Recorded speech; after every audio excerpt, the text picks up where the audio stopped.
hope that's working. You're gonna have to just tell me about my mic settings and everything. It's been a while since we've done a live stream. So, also recovering from a cold, kind of nasally. So, not perfect conditions for a live stream, but yeah, we're gonna make the most of it. It's good to be back. Plan on making new Vex courses. Not really. Hello, hello. Not really new Vex courses. I was considering some VOPS courses though, because I feel like people are kind of shying away from Vex, especially like new users. So I was thinking, ease the barrier to entry and do like a VOPS series. So I might do that. Yeah. Environment course. Yeah, that's also something that's worth doing. I've been doing, or not anymore, but I used to do a lot of environment stuff. So I've got some like cool workflow tips for that. Pradeep, hi. I'm just gonna give it like 2 minutes, and then if anyone has any issues with the settings that I have set up, then just let me know.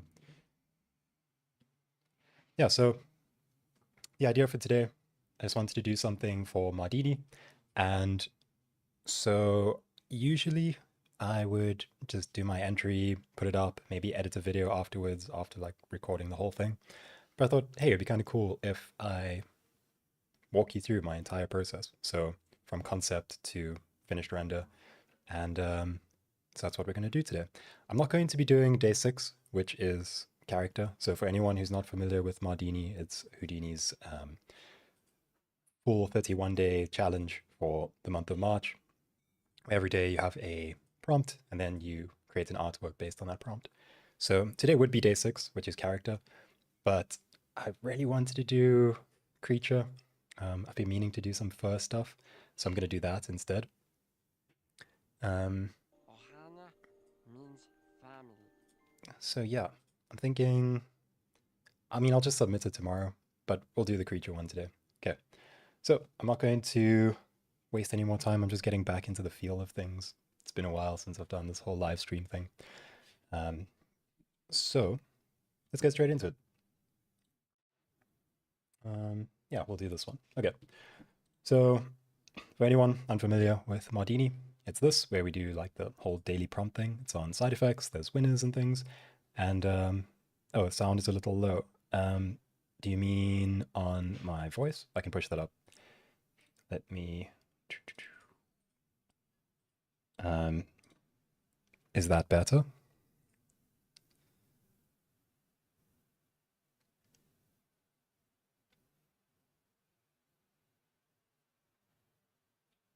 Okay, cool. Thanks, Shane. All right, yeah. So I was saying, Mardini, we have these daily prompts, and I'm going to be doing creature today, even though it's day 6. I just felt like doing something with a creature. So the whole idea is over the next, I'd say it's going to take me like 3 hours, maybe 4 hours. I'm just going to be creating a creature. It's mostly going to be focused on grooming, I think, because I really want to do some fur stuff. How long this live stream going to last? It's quite late here. It's going to be like 3 hours. So it will be up on YouTube once it's finished. So you'll be able to watch it afterwards. But yeah, it's going to be like 3 hours, maybe 4 hours, starting from now. All right, so I'm just going to go into it and take you through my thought process. I really want to do some fur stuff because I have some ideas about creating like some custom groom tools. So I'm going to focus on fur, but I need some inspiration. ArtStation, great place to go. So I'm just going to go to ArtStation, filter out all of the AI stuff, however you do it. Wait, where is it? Hide projects, there we go. Okay, let's go, not character design, I want to do creatures and monsters. Let's see what's in there. So I'm definitely thinking fur, because I think there's no ways I can do like modeling like this. So, I can try. I'm going to do some modeling. I'm going to do like Houdini sculpting stuff, but I want to focus on fur. So gather some inspiration and feel free to also like throw in ideas in the comments. as I'm going, I'm happy to adjust. I want it to be kind of dynamic. So it'll be like an exchange. I'll ask you guys for advice and you can tell me what you think and you can help direct the artwork. So yeah, I don't have any like set idea in mind. Let's see if I just go fur. That's cute. That's really cute. Oh, that's nice. That looks really good. That's actually fur. There's no feathers or anything in that. Oh, okay. Mm, is this? So I really like the pose of this. Let me just take this. That actually looks really good. Wait, what is this? Download from paste. So what I really like about this is actually like the lighting. So I'm just gonna quickly do weighted. Yeah. So I really like where the light is coming from here, and then the pose, this sort of inward turned pose. I feel like I might do something similar with the light hitting over there and over there. It's kind of mysterious. I like that look. Also, because it's going to be difficult to do like a full groom, what I'm probably going to do is have my framing like this. So I'm going to frame it like that. So I only have to do like a bust. So I'll just cut it off over there. Um, I think that might look good. I do maybe want to do something with like a cat. I do think that'll be nice as a groom thing, but maybe adjust it to be something a bit alternative that doesn't really exist, something mythical. So this is something I want to keep in mind. I do like that as reference. Oh, speaking of reference, I'm actually going to, if you don't have PureRef is a really cool thing for when you're working on projects and you want to throw in reference material that you find that's interesting. You just click on an image and drag it in. And then while you're working, you have access to it and this stays on top. So you can refer back to it if you find it interesting. Also, I think it's only fair that I shout out Lane Brown, the person who made this. So yeah, he made a really cool artwork. Let's see what other inspiration. Because we could go something kind of like monstrous, right? Or even like this is kind of cool. Okay, but again, I'm gonna keep it low on modeling. Dog type things are cool. That's cool. I like that. That would not be a groom necessarily. I'd actually probably do that with geometry. Um, I do like the colors of it though. Okay. Dogs greater than cats. Ooh, it's a hot take. It's a hot take, Chris. Um, I think I'm a cat person. We had this conversation. Definitely a cat person. Um, I'm just gonna watch the like subscriber count drop because I said I'm a cat person. People get really defensive over dogs. Okay, but I mean, this is also really cool. I'm not set on the cat thing. I will say it. I think a wolf could be good. A wolf could be really cool as well. That looks really intense. Also, I might look at Pokemon. My brother's doing an entry as well, and he's doing a Pokemon. I won't give any spoilers, but it's pretty fun. So yeah, he'll be submitting. Like all of these things could do something with Vellum. That would be really gross. Some like saggy skin thing, or like a cat, like a furless cat with a. That could be an option. Okay, I won't take too much longer. I don't want to waste anyone's time just doing the whole conceptual stage, but this is kind of important. I want to know where I'm going with this. Could do like a gorilla slash ape thing. It's also another option. A little ferret, that's cute. Hmm. Man, there's some really good artists though. Well, ooh, that's kind of like a mythical creature. See, this kind of thing is interesting. I like that they've taken um, like a well-known creature and added some interesting elements to it because it's basically a deer or a yeah, it's basically a deer. So I might do something like that. I might do something like a cat with horns, because that might be different. And then I need to decide if I want to go like creepy. Oh, like that. That's really nice. Because I could go creepy and dark like this, or I could go very light and sort of magical. I do like this as well, though. I like a lot of things, which isn't helping. I think I'm going to go for a cat. So a cat, it's still up. It's up for debate. It's cat or dog. So fox or cat or wolf. We're in that territory right now. Let's go. Let's go cat. Let's see. Cat. Or let's see a wolf skull. Because I want to know what I'm sculpting here.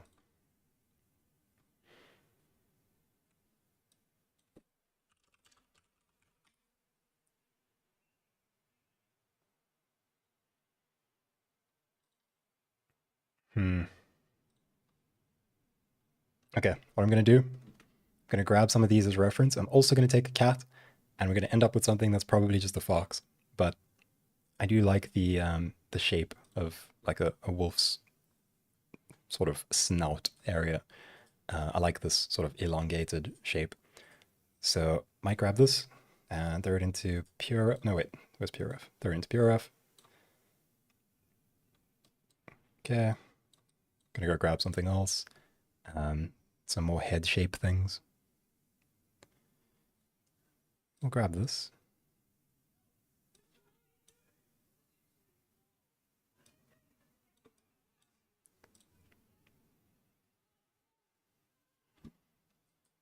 Okay. Okay. A few more, and then we'll go into Houdini and actually start on this. Maybe I should do like a concept drawing, because I'm thinking that instead of this cat, do something similar pose, because I do like that pose. So it'll be something like, oh, this mouse. Okay, so something like a wolf type thing, the long snout and a nose. We'll do mouth, and then I'm thinking again looking down. I do like that sort of downward gaze that that other cat had. And then focus on sort of this pose where it's turned away from the light. We'll have some backlighting, maybe, hitting the edges over here. And make it maybe like a maned wolf. So we'll do long fur over here. And then it's going to be a bust. So I'm going to keep it to that. So the shot's going to be pretty closed off. And I'm still kind of on this idea of like horns or something interesting about it. Feel free to also give ideas. Maybe like, those are weird, but like long eyebrows. So like that sort of thing. So instead of horns, it's got this long sort of flowing thing, and then the eye is like, down there somewhere. Um, so it's got that sort of thing going on. That might be cool. Um, but I might experiment with the whole horn thing. Maybe there was a Pokemon that I liked that I saw the other day. Let's see, flaming eyes. Yeah, like flaming eyes could be cool. Or red eyes, like that lion that we saw. Diamond eyes, like Gojo. You can do like feathers for ears. Oh, feathers are gonna be like I had a decent feather entry a while ago, but since the new Houdini feather tools, I actually haven't experimented with them properly, and so it would be a interesting experiment. It's going to be a lot of me researching and reading documentation, so I don't know if you actually want that, but yeah, I'll consider the whole feather thing. What was I going to do? I wanted to check out Pokemon. What's it called? Does anyone know their Pokemon? The white like dog slash cat thing with the single antler. Um, I'm gonna go to the Pokedex. I don't know what it's called. S- Spikes on ears. Eagle wolf with antlers. Eagle wolf. Oh, that's like a hippogriff. That's wait, griffin? Hippogriff. Hippogriff. Hippogriff. That's like a hippogriff. Let's do some random stuff.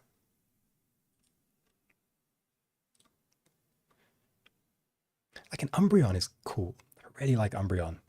Would braids be tough to do? Braids would be tough to. Actually, no, braids wouldn't be. So, okay, the interesting thing about braids is that it wouldn't be like a groom as such. It would be curves. So it'd be curved based. You'd probably have like two guide curves. You'd figure out a way to sort of run like a knitting kind of thing. So you'd knit some curves together, deform them along that curve, and then probably like polywire them to give like the bulk of it, and then do a groom over that to give it those like frayed hairs. So Absol, heck yeah, Victoria, Absol, that's the one. Yeah, Absol. Um, it's got this, it's got this sort of like e-boy, ebo thing going on, which I don't know if I'm a fan of. So might not do that. Might keep the main, keep this like sword thing. That's pretty cool. Long ears maybe. So instead of yeah, okay. So we'll do maybe like long ears. So it'll be like a big eared thing. And then maybe the horn coming out along the back. So something like that. I might have to adjust framing if I'm going to do the horn because that needs to be somewhat of a focal point and maybe bring it to the side instead. But I like the idea of that. So maybe like some long grooms over there. It's got that nose. It's not going to be like an intimidating thing. I'm thinking more like magical. Maybe if you think like Chinese sort of nine tails, that kind of thing. Nine tails, not the Japanese version. Nine-tailed fox, like that. This sort of thing. So like small snout with the with the light colors and that. I'm just gonna go through. So the diamond eyes or flaming eyes, both of those interesting options. This one's got red eyes. So if you do like a red glowing eye, that's kind of interesting. Uh, Same thing with like a blue eye, but I think that can be figured out at the end. So it'll be like what the mood dictates. So for now, I'm going to focus on sculpting a bust for this because I think I'm happy with where this is. So this is what we're going for. We'll figure out details like what background it's in, maybe like some snowy environment. I might just grab a picture, blur it out, have some trees in the background like a forest. Yeah, we'll see. It's all going to come down to time and just what feels right towards the end. Okay, cool. Houdini, let's go. So I'm immediately saving. Long moustache. Oh, yeah, you mean almost like, yeah, I know what you're talking about. Haku. Yeah, Haku from Spirited Away. Yeah, the whole Chinese dragon thing. Yeah, it's got this sort of whisker type thing. That's also nice. Ah, man. Okay, there's a lot. There's a lot of good ideas. Um, Even this sort of mane that runs down the back is interesting, but I don't want to mix up too many elements because then you undersell other ones. So I think focus on the horn, maybe do the whiskers. Yeah, we'll see how it goes. First thing though is the most important, and that's just getting a sculpt going that we can work from. So like a wolf slash fox skull. I might stylize it a bit. That's just my excuse because I'm bad at sculpting. So it's going to come out stylized whether I wanted to or not. It's going to be my excuse for a bad sculpt. So yeah, it's going to save this somewhere. Let's do um, which drive?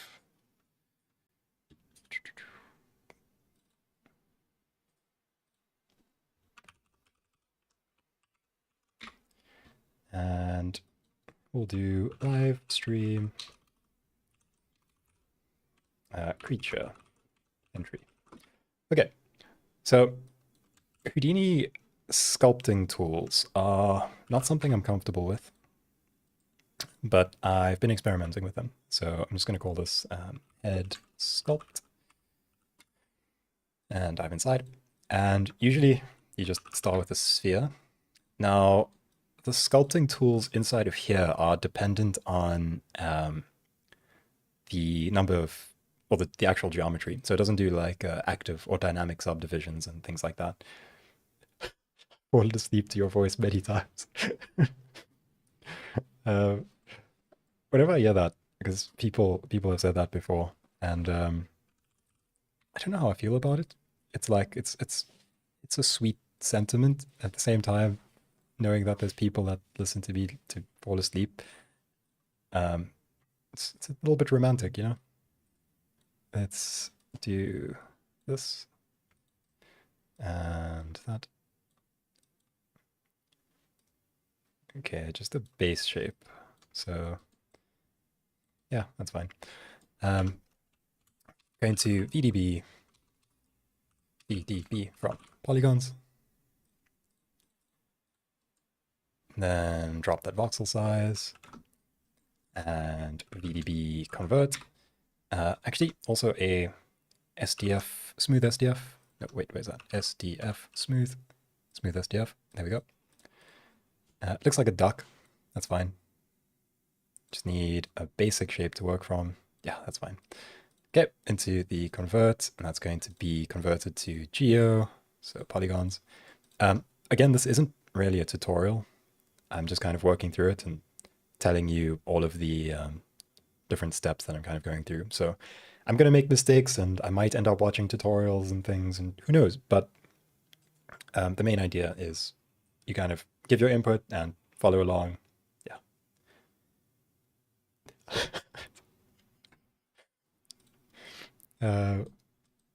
Okay, let's do subdivide. And this is something I'm going to need to reuse. So I'm going to take these and put them into a subnet. And then that's going to be my remesher.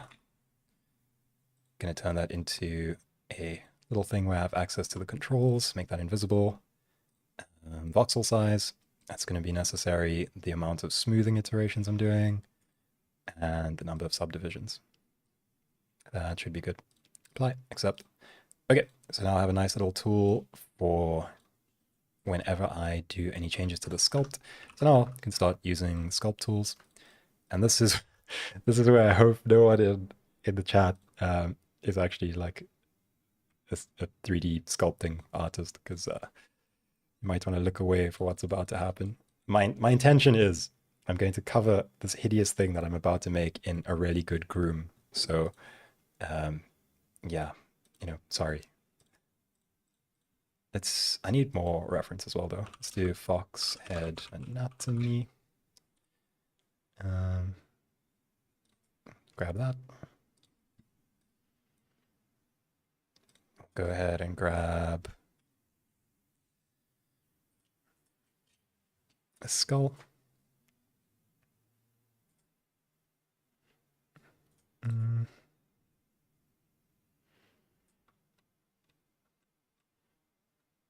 It's just me, or are Google search results not that good?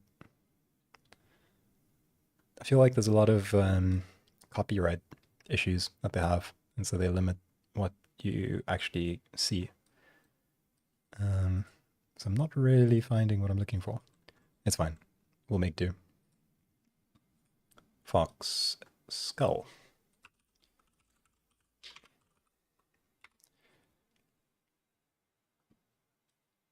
Actually, wait. Opens our search. Furless fox. Is that a thing?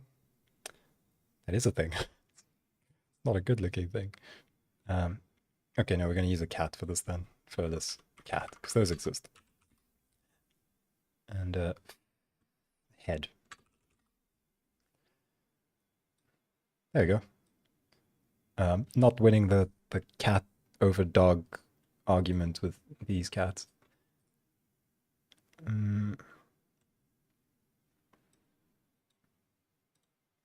Okay, yeah, that's fine.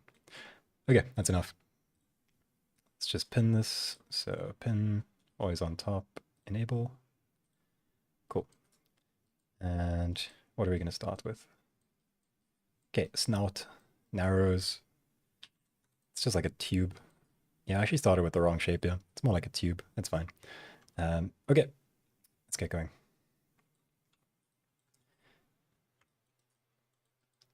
So C, drag, move. Okay. Let's start shaping this in a bit. I think I need better lighting in the scene as well to see. Oh, wait, I'm not even using symmetry. Look at this noob, this amateur symmetry mirror strokes. Am I mirroring in the right direction? No, I'm not. Okay, wait. Yeah, we'll do that way, that way. Cool, sorted. So pull this in.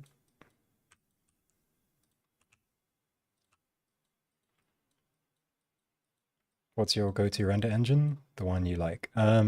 So I just use Karma. Karma XPU has been really, really good. Um, I use Solaris a lot as well. So, wait.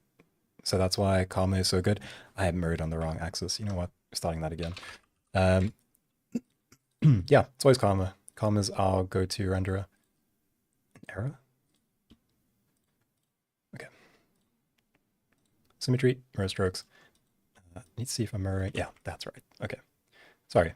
Yeah, so I was saying Karma.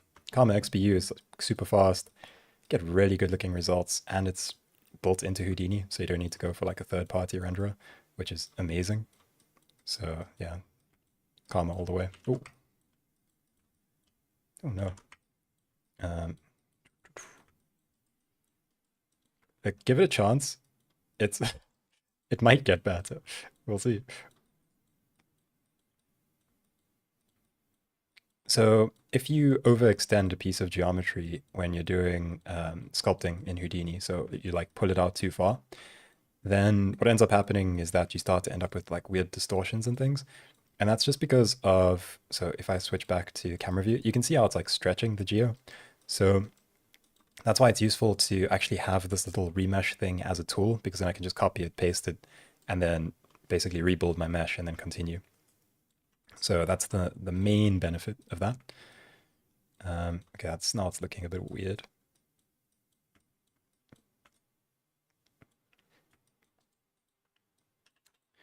It's looking sort of dog-like. I don't want to offend Chris. He might be watching.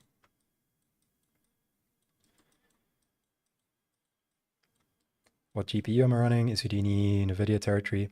AMD works too. I have seen some like slight issues with AMD where people in the forums, they especially with Copernicus because it's fully OpenCL, but it's not something that you like can't work around. You just have to. There might be some like strange things that are specific to AMD that you need to just Google and research, but it works. But I use a. I'll tell you actually.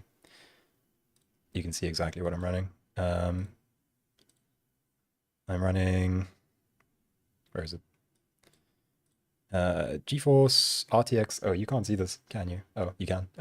GeForce RTX 3080. So yeah, it's a little bit outdated at this point, but still works fine.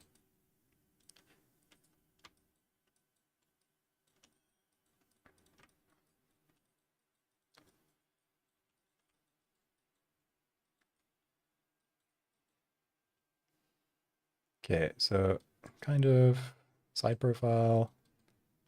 It's got more of like a dip over here. So it comes down, dips, and then comes forward. Okay. So pull that down, down, flatter over there. Sort of getting somewhere. From the front, it gets, oh, whoops, gets wider out on the side. So its jaw is wider. Okay, cool. I'm going to need to clean up this mesh from here. So I'm just going to make a few more changes and then clean it up. Also, I should add ears. I don't know if it's too early for ears. We'll add ears. Let's do ears. Shoop. So pull the ears up.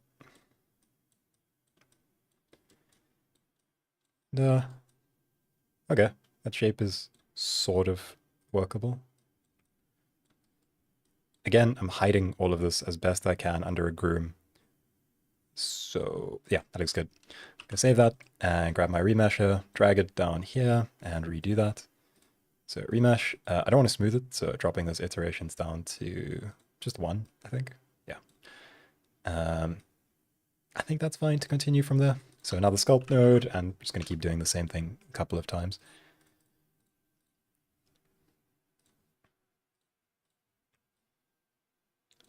Anybody here actually working in like character effects or modeling or sculpting, groom maybe.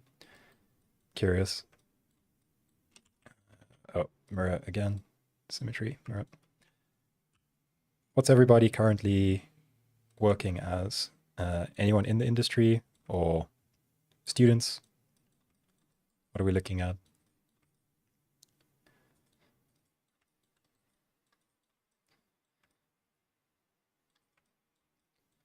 Oh, whoops.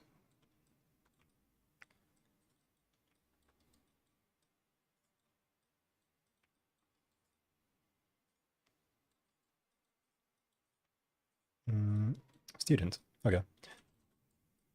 And studying VFX?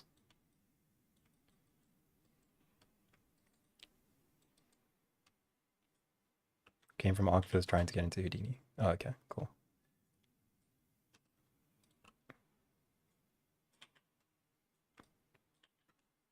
Yeah, what industry? What I mean, you don't have to be a VFX artist. I don't expect everyone to be a VFX artist. Just curious. Student, mostly learning Houdini besides actual college. Okay, cool. VFX games animation. Okay. So it's like a fair mix, but mostly like students, which is kind of what I notice when we do the like meetups and things. It's a lot of students, mostly because I think the content that I make is mostly for people getting into Houdini. Pipeline TD. Okay, yeah. So fortunately, I don't think I'm gonna be doing anything where you're gonna be able to judge me too hard. Yeah. Um, but if anyone could help me with the sculpt, that would be great because it ain't looking good. But okay, I'm just gonna make our doggo. Then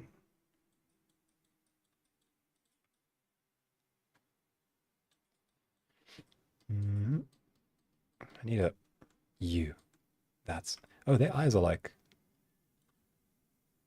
are their eyes towards the front of their head? It's not very much on the side.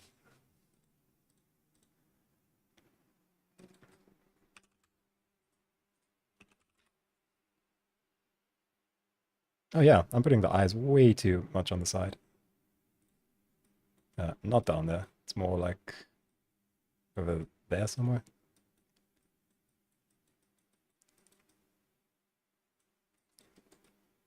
This thing's gonna look ridiculous.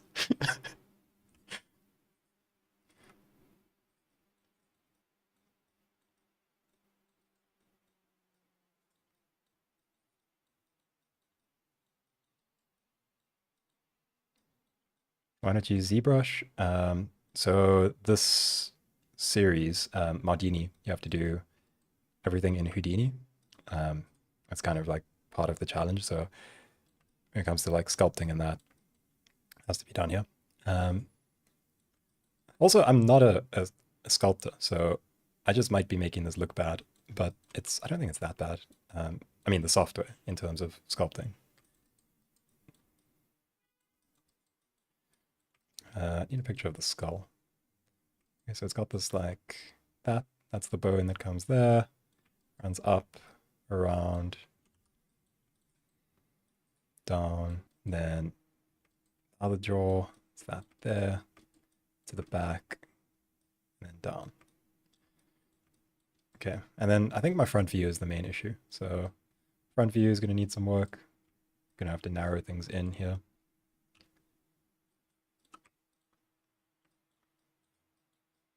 It's actually so funny because I'm starting this with like arguably my weakest skill set at sculpting. I never sculpt. It's just not something I do.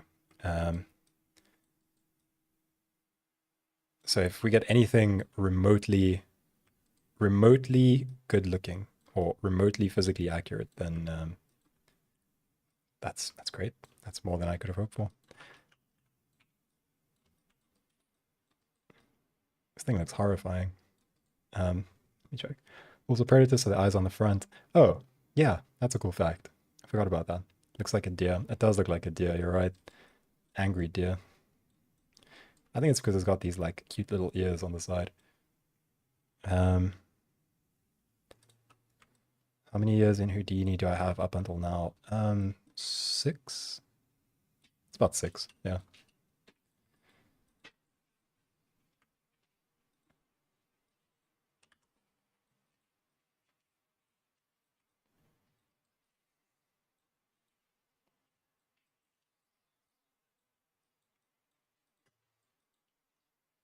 I feel like I would have done better with a cat, you know? I feel like a fox is this weird in-between thing. Uh, it's like a coyote almost. What challenge? Oh, so it's Mardini. So side effects. Pretty much every year they hold a competition where for the month of March you'll create an entry every single day based on a prompt, and then they have prizes and things, and the community enters a base of way lower density. Yeah, that's a good point. Actually, I think I'm messing myself up by having a bit too much, too high of a poly count. So we hit it with that remesh. We're gonna drop it a bit. No smoothing. We'll go 0.5. No, we'll go 0.2, 0.15, 0.2. Yeah.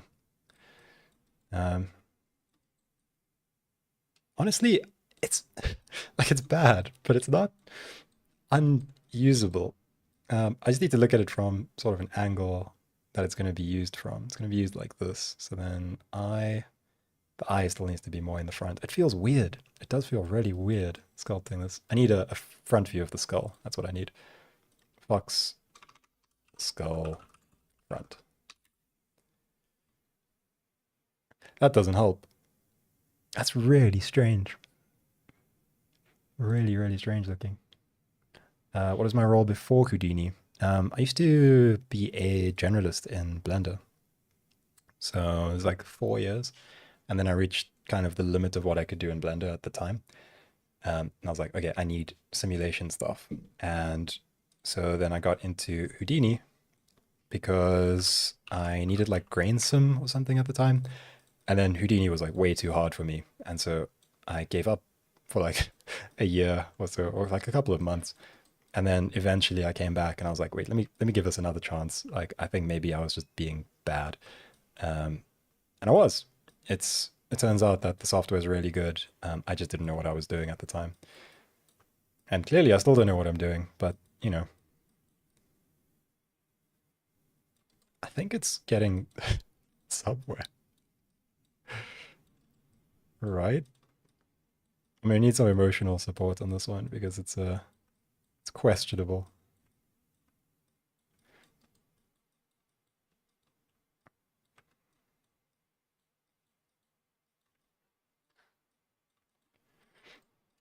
Let's give this lad a nose. What kind of noses do they have? Small little. Oh, they're so cute actually. Look at that one. It's adorable. Then I jump back to mine and it's like, oh. Okay, everyone is not here to watch me sculpt a fox, so I'm going to probably just hurry this part up and get to the actual fun stuff. From from side or three-quarter, it looks foxy. Should be fine. Do you have some time limit on sculpt first groom? I should have a time limit, right? It's only been like half an hour, and that's been concept and sculpt. I think I'll give myself like 5, 10 minutes more on sculpting, because I don't need like a super high res model. And the other thing is, once I do my groom, I can reapply it to a higher res mesh, so I can always come back and rework the mesh. Also, I need to see how covered in fur they are, because that's going to be important, because then I can hide a lot of the bad stuff that I've done under some fur. So yeah, okay, I'll be able to hide a fair amount. Um, these ears feel wrong to me. They need to be. Uh, it's doggish. It's sort of doggish. Okay, like three-quarter. It's okay. It's possible. Um, and then let's just extend this out as well. Again, it's just going to be a bust, but I do want to make sure that I have enough wiggle room. Over there. Give him a little butt. That's not what I wanted. Um, bring down the chest a bit.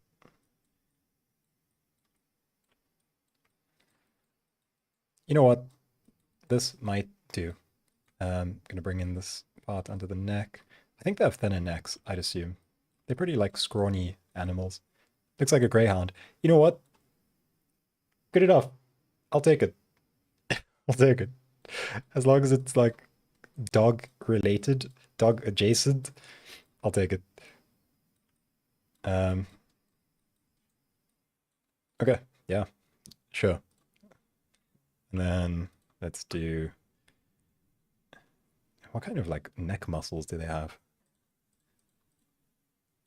Oh man, a cat. That would have been easy. Should have done a cat. Cats make sense to me, you know? What do I want? I want to see here. Right, there's like this angle from sort of above where you can see the other eye. Oh, mine does that. It sort of works. But then this shape feels wrong. So then pull that in. You know, it's okay. You win some, and then this happens. A little bit more. No, not a little bit more. I lied. Okay, let's separate the like lower jaw and start sorting that out. And then yeah, we'll go into grooming because that's going to be hopefully where I shine. I already have a sculpt. Can I use that for the challenge and then do the hair part in Houdini? So no, they don't really allow you to do. I mean, it's like against the rules to use things that you've done outside. Um, but like if you want to do it and then not win, as in just do it for the fun of it, then why not? But yeah, it's not going to be a valid entry then. So they have this mouth that comes around. Oh, they have it like they have a little that. Yeah, they have a little mouth thingy, and then it comes out to there, and then it's got no, it's like down here. It's got this.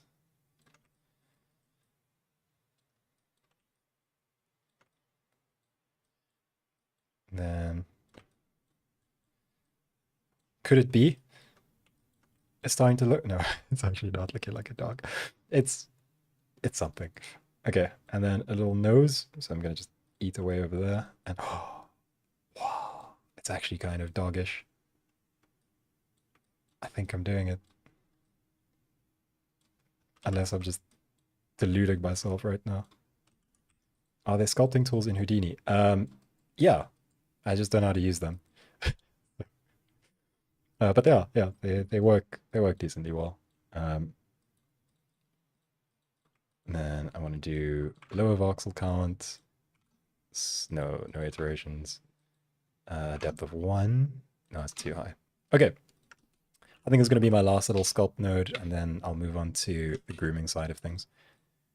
I have like this really cool idea for the grooming, right? Because when you do grooms, there's like this thing where you like place guides, and it's a very manual process. But I got a cool idea for how I can kind of skip that phase. Work in the jaw. Use the flatten brush to clean stuff. Yeah. We'll do. You'll be better at grooming. Thanks.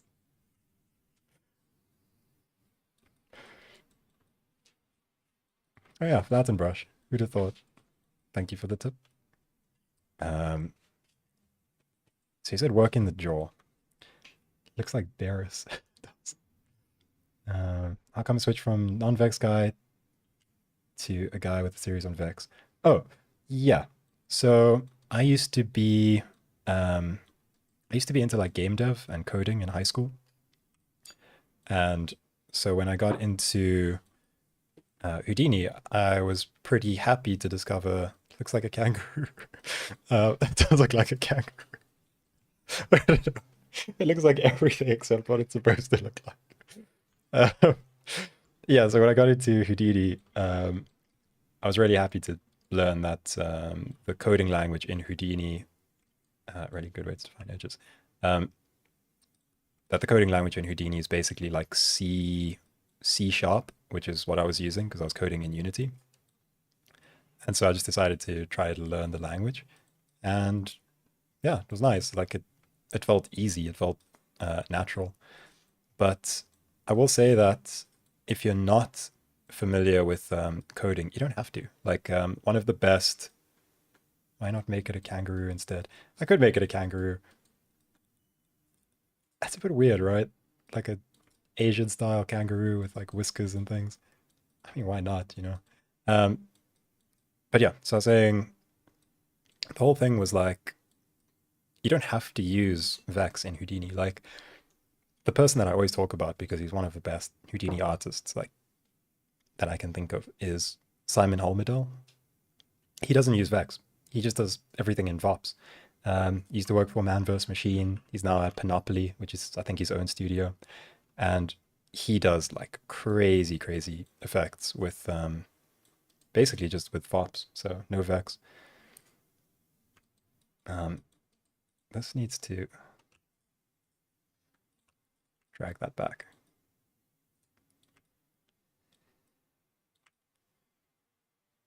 What is making it look like a kangaroo? It's bothering me.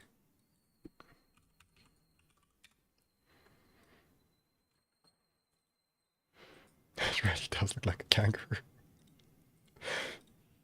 But now that I'm looking at it, like, what is the difference between a kangaroo and a fox? Am I losing it? Why do they look similar?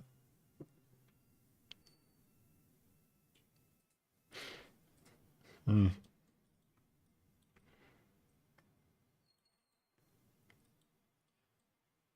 They have the same shape of the head.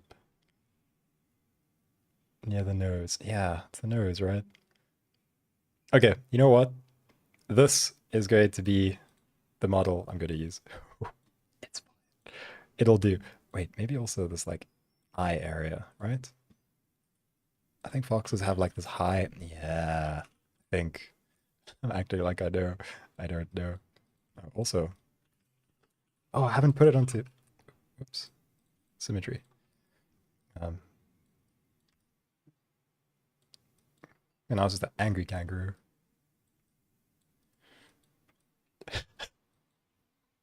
That's bad. I think foxes have more like. Hmm.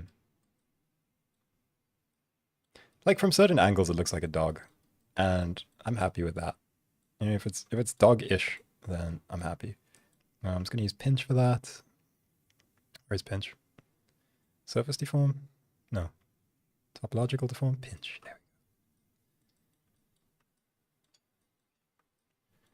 we go.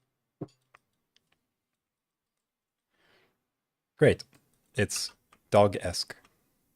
You know what I'm gonna do? I'm going to freeze this into a null over here. I'm gonna call this kangaroo question mark. They can't do a question mark. Kangaroo, maybe. And then I'm going to freeze it into that. So if I need it, I can just work from this point because I'm going to now just break its symmetry and continue. It's whatever. We'll figure this out as we go. Okay, let's do drag deform, move, pull in over there. And yeah, the next sculpt node that I want to do, I think I just want to break symmetry and add a little bit of detail. So I'll break symmetry first, then add detail. Remesher, then a sculpt node. Sculpt node. Okay. Does the challenge only allow dog? No. But in my mind, I really wanted to make something that resembled a dog. And now it sort of resembles a dog. But yeah, no, it was just me.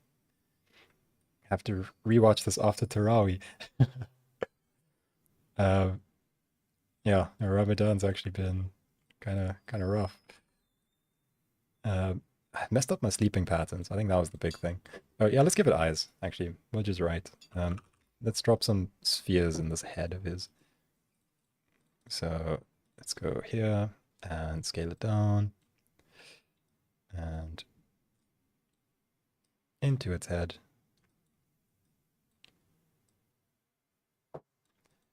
Oops. I don't think I gave it enough of an eye socket. Did I? Oh, maybe. Oh, maybe. Okay. Yeah, sure. Let's mirror that. Boom. And then those eyeballs. Just gonna merge to see what it looks like. Kangaroo. It does look very kangaroo. Um. Hmm.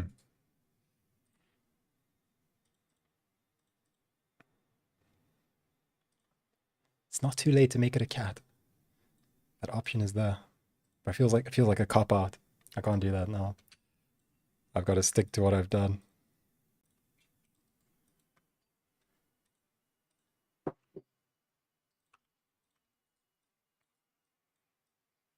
Dog's ears are straighter up, right?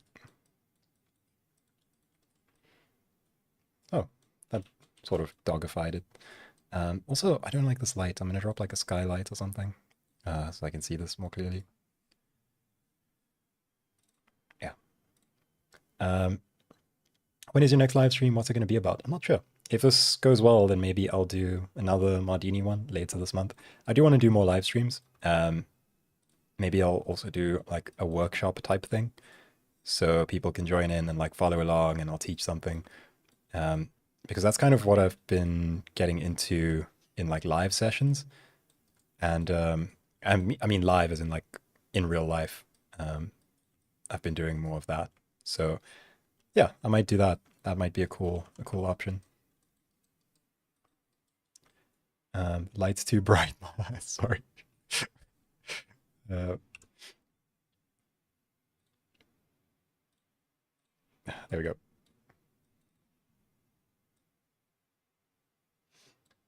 Okay. Not going to spend much longer because I feel like I'm just wasting time right now. I'd have a much better time actually just doing the groom. The groom's where this is probably going to shine, so I'm still feeling confident. I'm not feeling confident in my sculpting ability. I'll be real with you. This was a humbling experience. I have a newfound respect.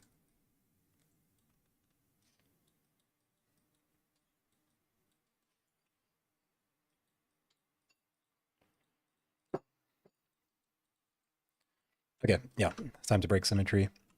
Sculpt.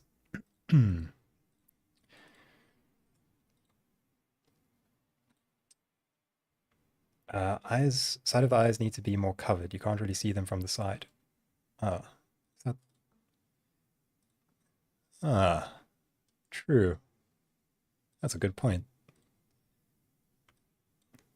Yeah, he does look really shocked from the side.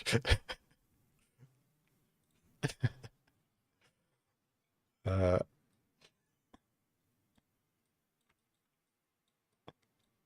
oh no. Wait, is that right? Oh god, dog.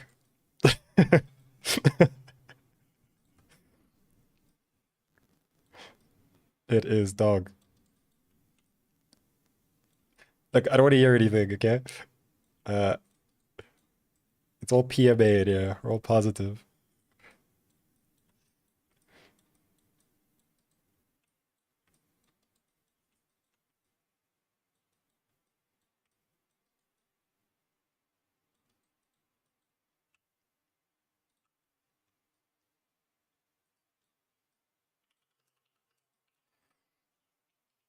You know what? I'll take it. That's dog enough for me. Okay, sculpt. I'm gonna throw. What do I want to do? Oh, is it gonna have a horn? Maybe it'll have a horn. Yeah, it might have a horn. Where would it come out? Behind the ear, in front of the ear? How do horns work? Horns. deer. Oh, it's like top of the head. And then like a moose. It's like front of the head, in front of the ears. I think it's closer to like how a moose would be. So it would be like here. That's weird. Okay, well, we'll think about that. For now, I think I want to like drop this ear. Um,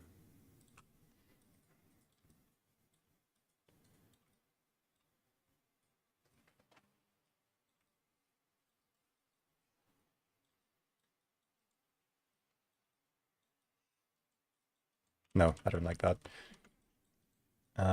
We'll do.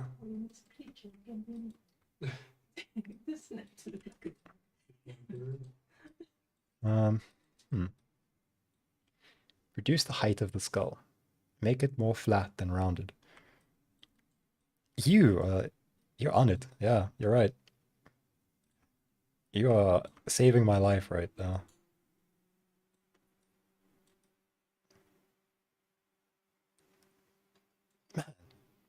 You like a you like a kangaroo expert?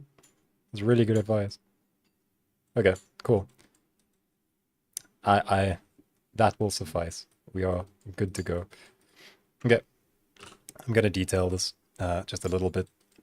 It's already an hour in and I haven't started the grooming stuff. Okay, yeah. So quick remesh, quick detail, and then I'll do the grooming stuff. I don't want iterations on that, no depth. Yeah, that's fine. Okay, and the last sculpt, thankfully, we'll go symmetry, more strokes. And then I want to do, my nose is running, sorry. Feels more like my dog, a Labrador, than a wolf. Yeah, so I work in SOPs and then take it through to Solaris. So I'll show you my workflow once I get past the part that, once I get past this, if I get past this. Pray for me. Drag deform, surface deform. Which one is it? Where is crease? Crease, on crease. Let's do mouth.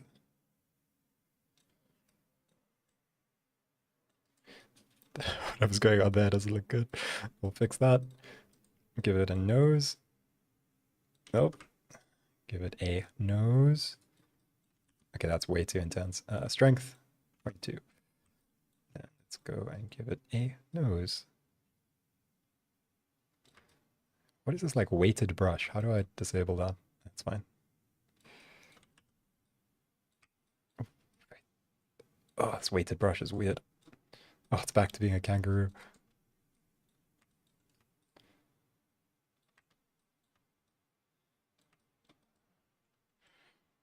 It's a slightly human nose. That's fine.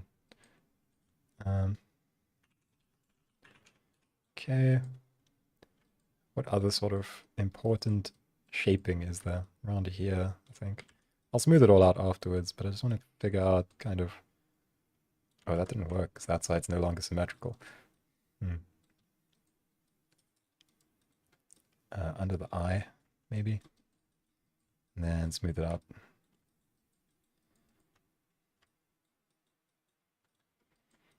Smooth that out. Smooth whatever that is. That little jaw thing is weird. I'm gonna fix that.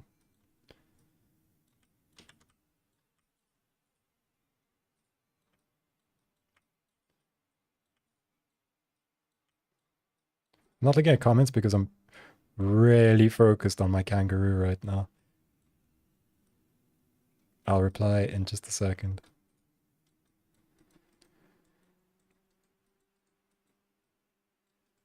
You know, I'll take it. It's sort of doggish. Also, I do like the pose of this one now that I'm looking at it. It's sort of like low. Okay, no, that's fine. Okay, comments. Instead of horn, add teeth. Yeah, I could do teeth. Could do like fangs. That'd be nice. Look for front view reference in perspective instead of ortho. Yeah. Do I have a... Would this be ortho? This one. No, right. Front view reference. Actually, no, you know what? I think it's okay because it doesn't have to be. Wait, that kind of helped. No, it didn't. It doesn't have to be that. It doesn't have to be a dog thing. It could just be whatever. So I'm fine. I'm fine. Yeah, nothing beats ZBrush in sculpting by a long shot. Um, so the reason all right, with nose it does look like a fox, a dog. Yes, not a fox, a dog expert. Thanks for clarifying. uh, yeah, so yeah, Houdini is definitely like ZBrush is just so good for sculpting. Not that I would know, I don't sculpt, but it is just a really good piece of software. And like the tools for sculpting sort of exist in Houdini, but they're kind of rudimentary. So yeah, it's not like a replacement, but if you need to do a sculpt for like Mardini or something, then it works. I mean, sort of. Okay, eyes back in the head. This okay, this might work. Okay, so I'm gonna show you like this idea that I've got for whoops. I'm gonna show you this idea that I've got for the grooms. It's pretty cool if it works.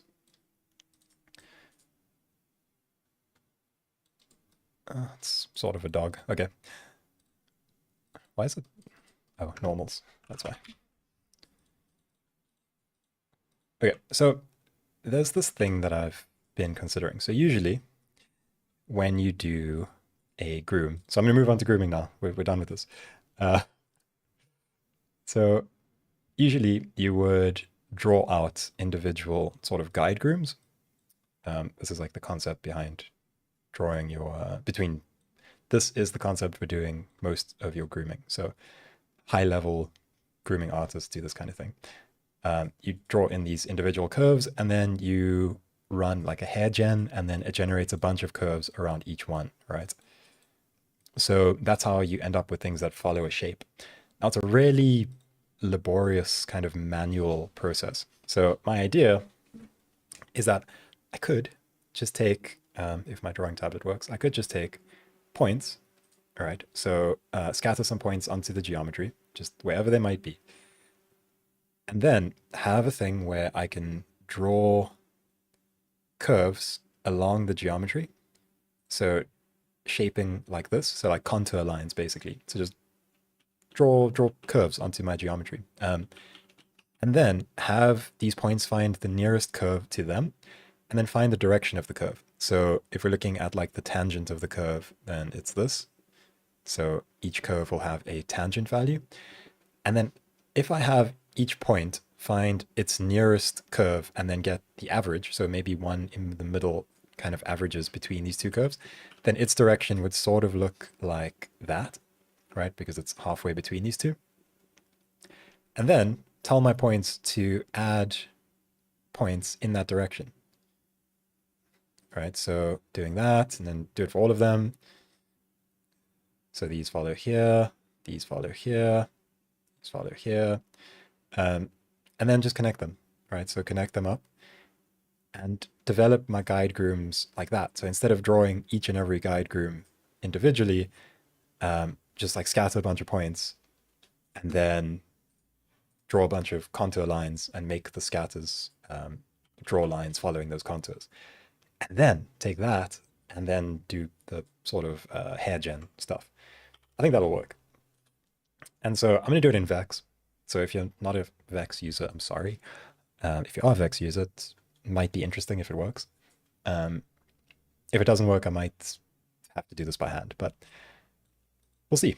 So the first thing I'm going to need is to add a null for this. This is just going to be doggaroo. And from here, I'm just going to do a bunch of masks. I think that's the first thing that I'm going to need. So paint. I'm going to paint some masks. Paint a mask. And we'll go in with density. So I'm going to create an attribute called density. That's what I'm going to be painting on. Do a visualizer for it. And So shorter areas actually have higher density than longer areas. I've got every animal except the fox up now. Fox. Face. Face. Okay. So yeah, if you take a look at this, so let me just open this image. If you take a look at this, the fur that's like on the nose and under the eyes, that really short fur, is really dense. There's like super high density on that fur. And that's why you can't see any skin through it. It's really, really close together and high density. When you get to like longer fur, you can actually go lower density. And it actually looks better if you do lower density because see those little lines that you end up with on the outside? You don't get that if you do too high density. Then you end up with like these big clumps, and that's not really what you want. So, um, looks like the dog bean that accepted its fate. I think I know which one you're talking about. Um, yeah, so like high density in these areas where it's going to be short, and then lower density on the really long areas. And then, oh, whoops. The other thing to notice is just the sort of clumping that you have. This is a bit low resolution, so it might not be that easy to see. I'm sure I can find other foxes that are high res. I need a high res fox. You look high res. Oh, it's not high res. Strict. How do you do a size? Large.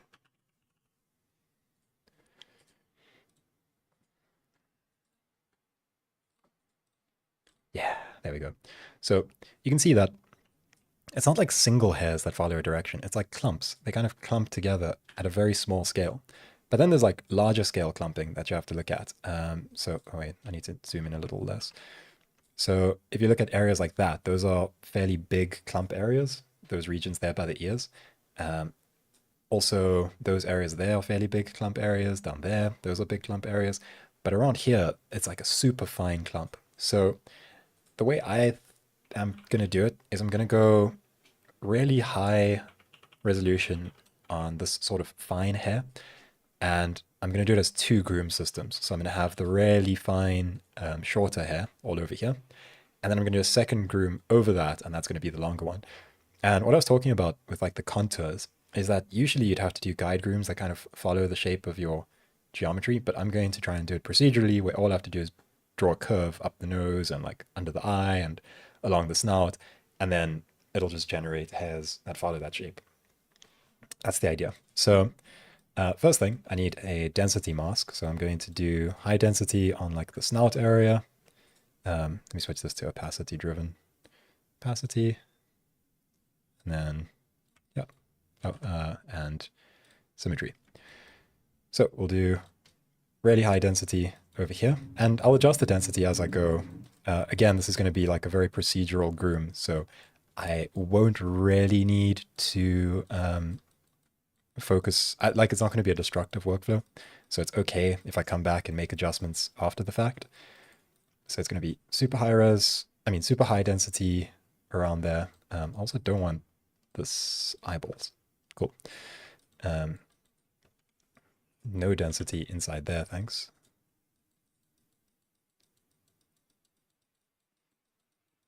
And then, yeah, all under there, it's going to be higher density, higher density, higher density, higher density, slightly lower density towards these areas. And then it's going to start getting kind of long over here.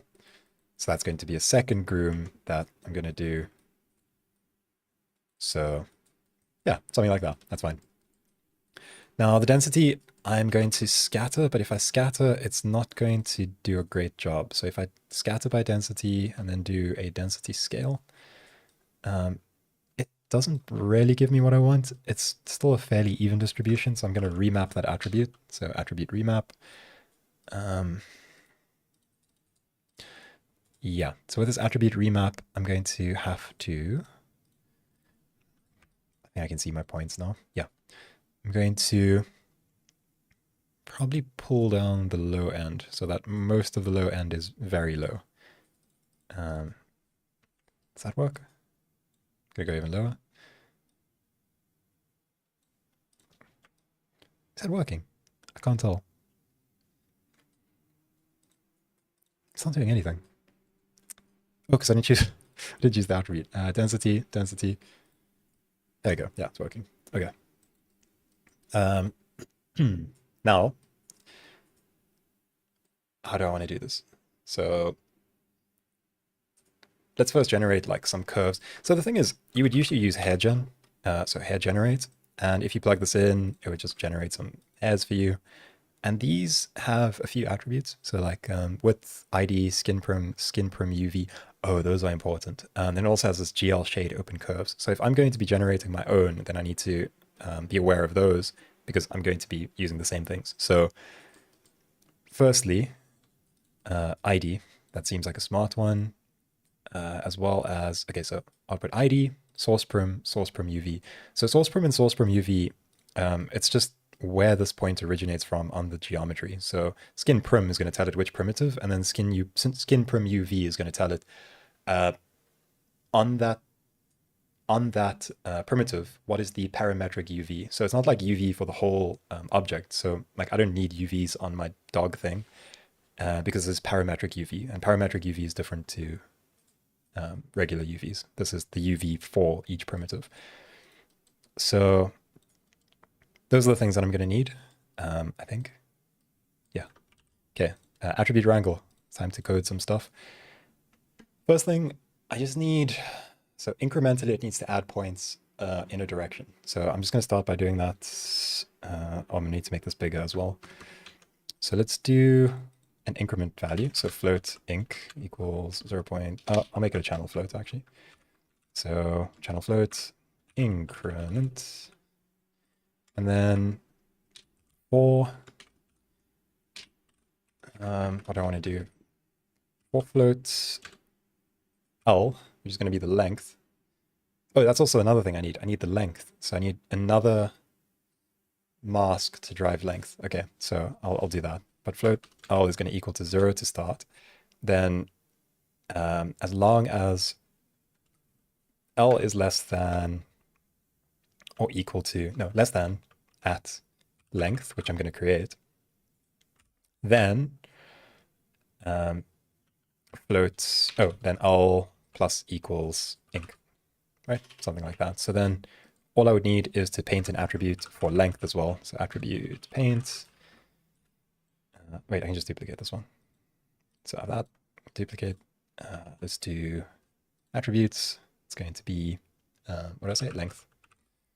So I have one for length, plug that in. Let's paint some length onto this.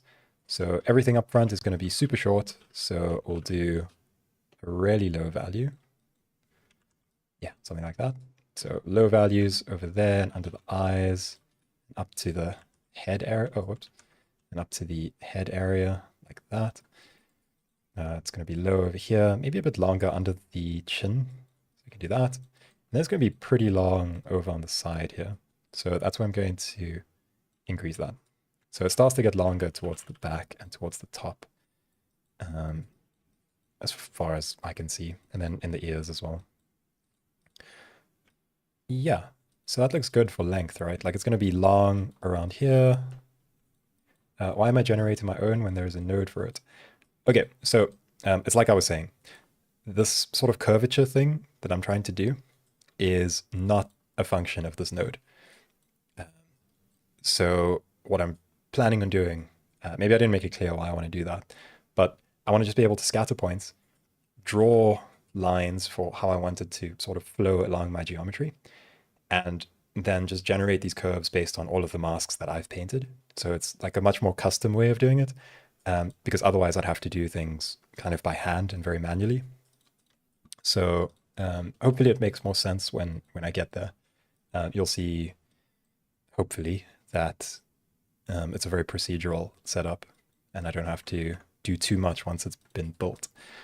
So, okay, so I now have that length that's been painted on. So now I can use that in here. That's fine. Create that increment, 0.001, maybe 11, something like that. And then what do I want to do? So, oh, I need a vector position. So vector pause. Yo, what's up? Equals v at p. to start. And then v at p, no, pos plus equals L times v at n, right? So move it up each step by the normal amount times the length increment, and then add a point at the position. Yeah, so int pt equals add point, and then add a point incrementally. So 0, comma, that's where I'm going to place it. Oh, wait, at pause, right? Whoa. Oh, my length. I need to resample my length to a workable range. So my length is, I can use a remap for that as well. Yeah, I'll use another attribute remap. So attribute remap. My length needs to be in a usable range. So length is what I'm going to be affecting. The output min and max needs to change. So the min, I don't want 0 length hairs, but I also don't want super long hairs. So 0 0.05, maybe a bit longer, 0.1. Yeah, okay, cool. And then if I increase the increment, no. Why is it going longer? That doesn't seem right. As long as L is less than length, L plus equals increment, L times V at n. I think that's right. That's not entirely right. L less than length. Float L equals 0. As long as L is less than length, then L will increase by increment. Position equals L times the normal direction, and then add a point. So why is it going all the way out? Because it's L times n. I've done something strange with my code. I'll figure it out as I go. Because if I do that, then this should not require... I mean, that works, I think. Okay, it's fine. For now, it's fine. And then I think I just want to add all those points together to make curves. So we'll do something like previous point, int pre-pt equals -1. So -1 because I want it to read as invalid to start. Oh no, it can be equal to the current point number. So at pt num. And then I want to connect pt and the previous point. So I'll do a poly int prim equals poly. What's it called? No, add prim. That's what I need. 0, comma, it'll be a polyline, and then the polyline will connect pt, no, previous pt and pt, right? Heck yeah. Okay, so I've got curves. They are going to be treated as individual primitives, though. That's not what I want, so then it would have to be like a poly path. Polypath would convert that. Actually, I think that's fine. I think it now treats it as a single poly, whatever, however it works. A single path, that's what I meant. Okay. It's sort of, I mean, it's generating curves, but they're all pointing straight up in the normal direction. So now, if I want to do curves along the geometry, then I should start drawing in some curve lines. So I'm going to take my Doggeroo and then do draw curve. Projecting onto my Doggeroo. Yeah. And then if we draw some lines on the Doggeroo, we should be able to turn that into curvature lines. So what are the shapes that they have? What kind of shapes does their fur follow? So it runs kind of straight up the middle of the head.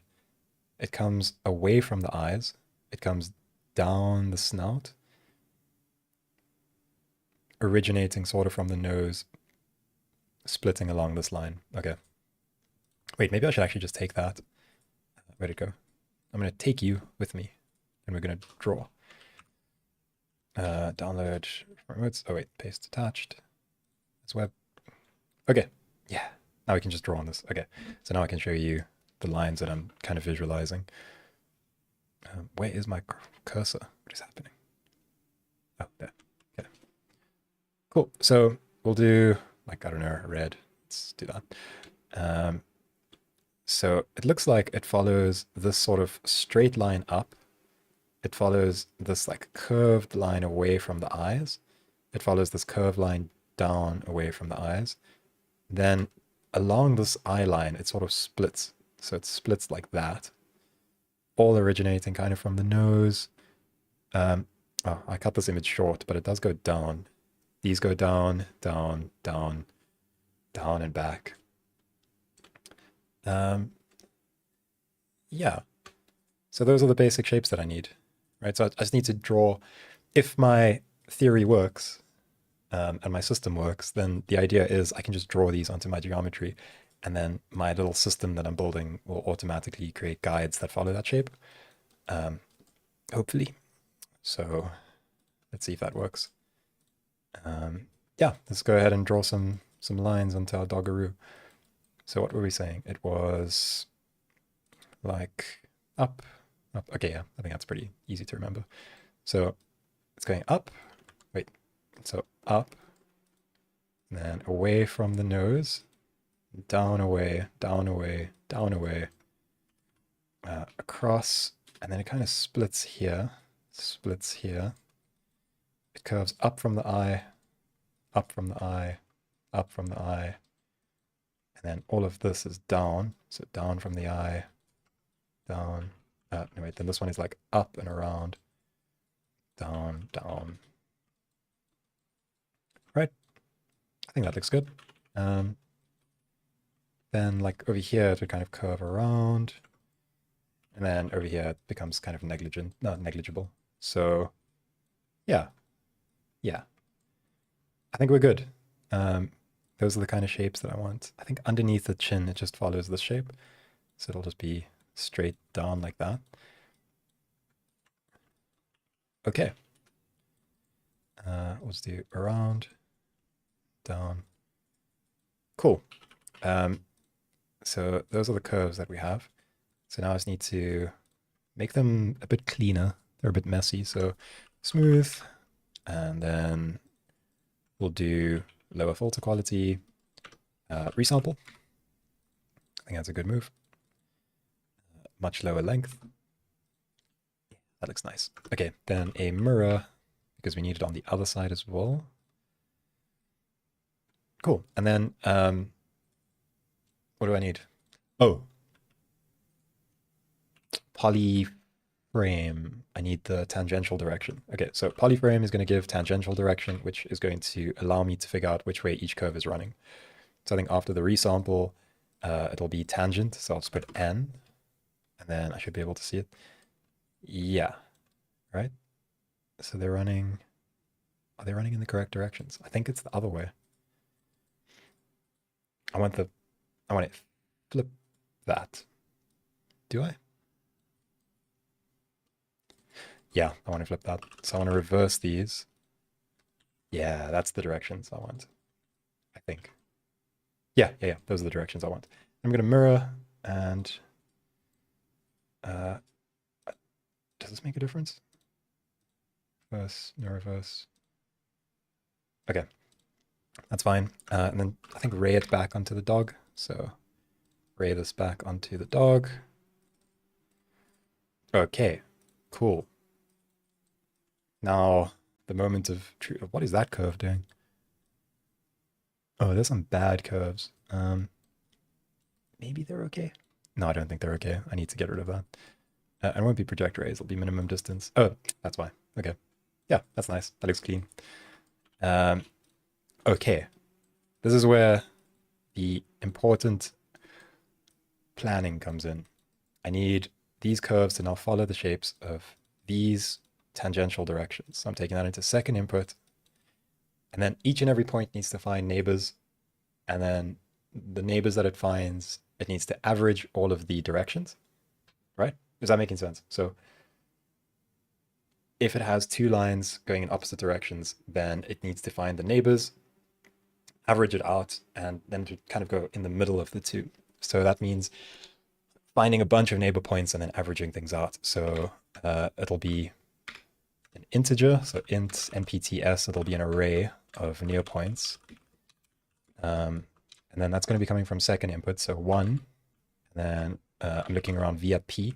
Just need to remember it is distance and then the max number of points. So the distance it's going to search is going to be something like 0.1, maybe, for a maximum of, let's say, 20 points.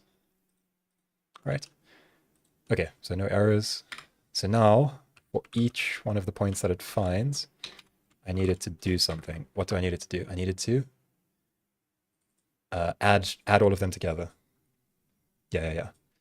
So then, for each int npt, so that's the neighbor points,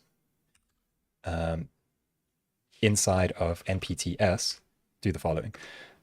If you're confused by this, I'm just finding all of the points coming in from the second input that are 0.1 units away. And then I'm saying for each one of those that I found, so assign it to an attribute called npt. That's going to be the point number. And that's for the entire array. So it's going to run through my array of points that have been found. And then for each one, I can now do something with the point number.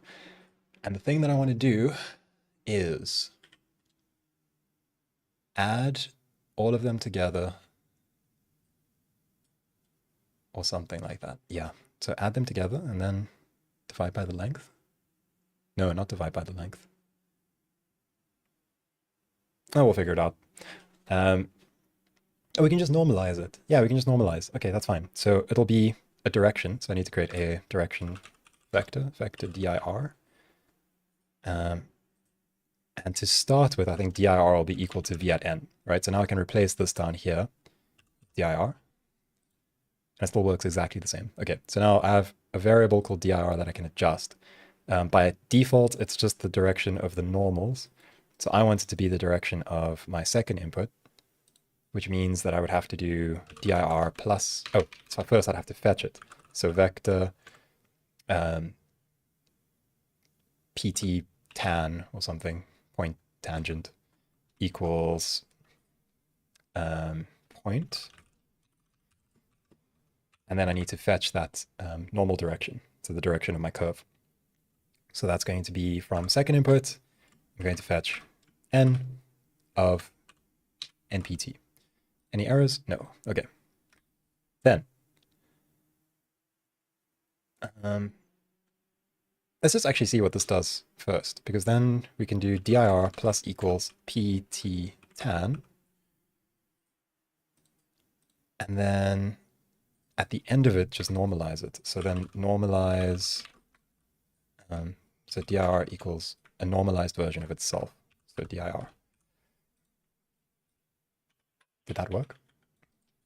I think that worked, right? They're a bit short to tell, and there's not enough of them, so let's increase this. It looks like it works. It's following the shape, right? Ignore the ones like out there. Those are fine. I'm mostly focused on these. But they're following, yeah. I just need to increase the distance that it searches. There we go. Cool. So now I can just draw curves and change the direction of all of the curves that are following this dog. Now, the only thing is, I actually think each hair should rise and then follow the shape, right? Because if a hair is close to the surface, then it's going to be straight up, and then it's going to start following the shape. Yeah, okay. So then, based on how far along the length we are, we need to linear interpolate. So let's linear interpolate our direction. It's going to be the direction and our normal direction. And the amount that we want to focus on the normal direction is going to be how far along the length we are, or something like that. Yeah, so we'll do 0.5 minus L. Yeah, I think. So now it follows the shape, and it lifts slightly. Maybe I want less. Or is it all divided by 5? Or divided by length? So I'm experimenting. Divided by length. Is that? Or is it the other way around? Length divided by all.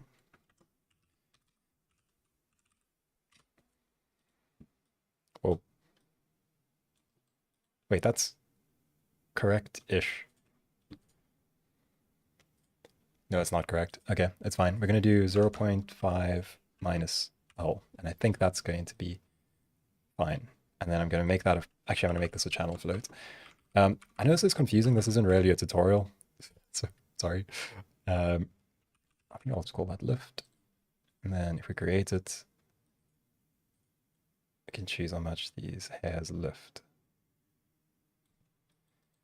Okay. Right. So now all of these curves follow the shape. It doesn't matter how many curves I have.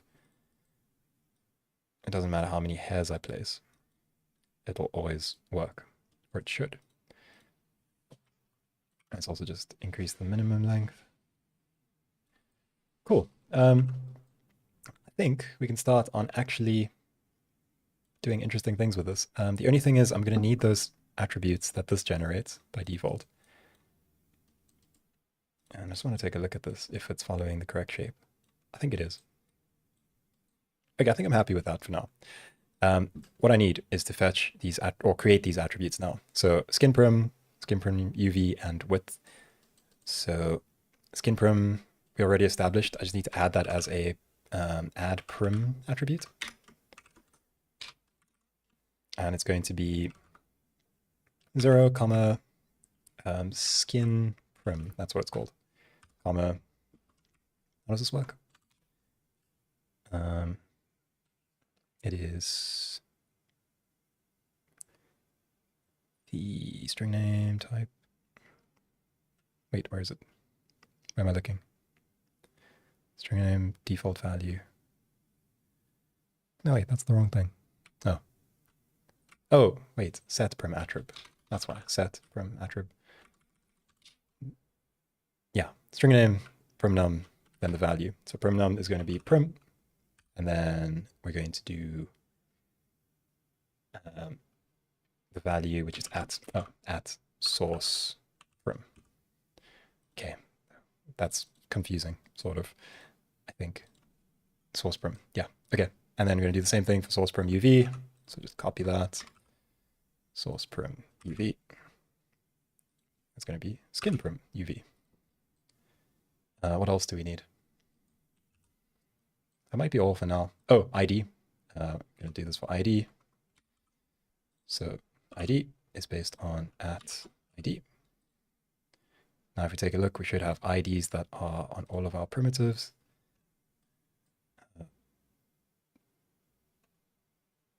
That looks wrong.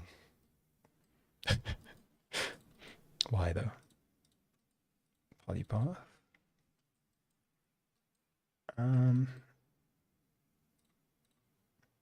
ID. Prim ID. Okay, I'm not sure why that's wrong. I'll leave it for now. It's not super necessary. Okay, yeah, I'm going to comment out the ID thing. I'll come back and sort that out when I know why that's an issue. Oh, wait. Is it visualizing the right thing? Yeah, it's visualizing that one. I need to remove the point one. Remove attribute delete. And then delete the ID. There we go. Okay, cool. So we've got IDs on all of the curves. We've got them following the curvature that I've created here. Now we can start doing the usual sort of guide deformation stuff. So we can do like a hair generate. So it's going to be hair generate and hair clump and a couple of other things. And that should give me the result that I'm looking for. Yeah. Okay, yeah, let's do that. So if we do hair gen, it's going to be second input. Those are going to be our guides. And then we need the skin. So skin, I should probably add a null. That's going to be Doggaroo skin. We're going to take that into the skin. That's going to give us an error because skin perm UV attribute is required on guides. Did I not add it?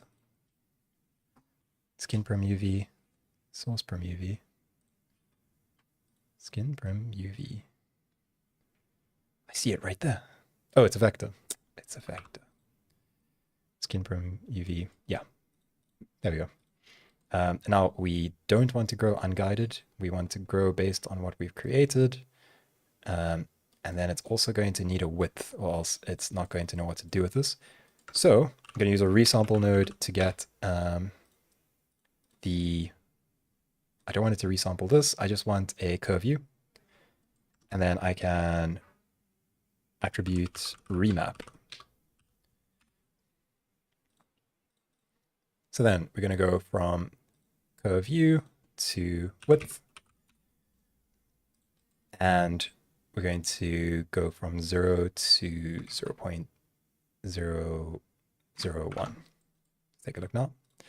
Heck yeah. Look at that. Okay. So now we've got fur that follows the shape of the face. Okay. So now it's about doing things like clumping and increasing the count for the hair. And that's going to start to give us some really good looking hair to start with. All of this like short hair is going to look really good if we do this properly now. Does anyone have any like questions? I mean, I know this isn't really a tutorial, but if anyone has any questions, feel free to ask. Also, this will be available. You don't have to pay attention to this right now. If you want to come back and check it out at a later point, you can. And kind of see what I did and why. But as you can see, all of our grooms are following the curvature based on what we drew. So it's now following kind of exactly how we would expect it to. And now I can just go back and do like attribute paints and stuff, and it'll work. So I can paint on more density by the eyes, like that. I can also increase the length by the eyes. So much higher length. Like that. And higher length under the eyes.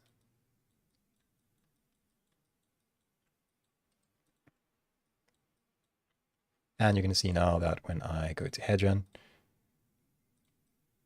I have these nice long hairs.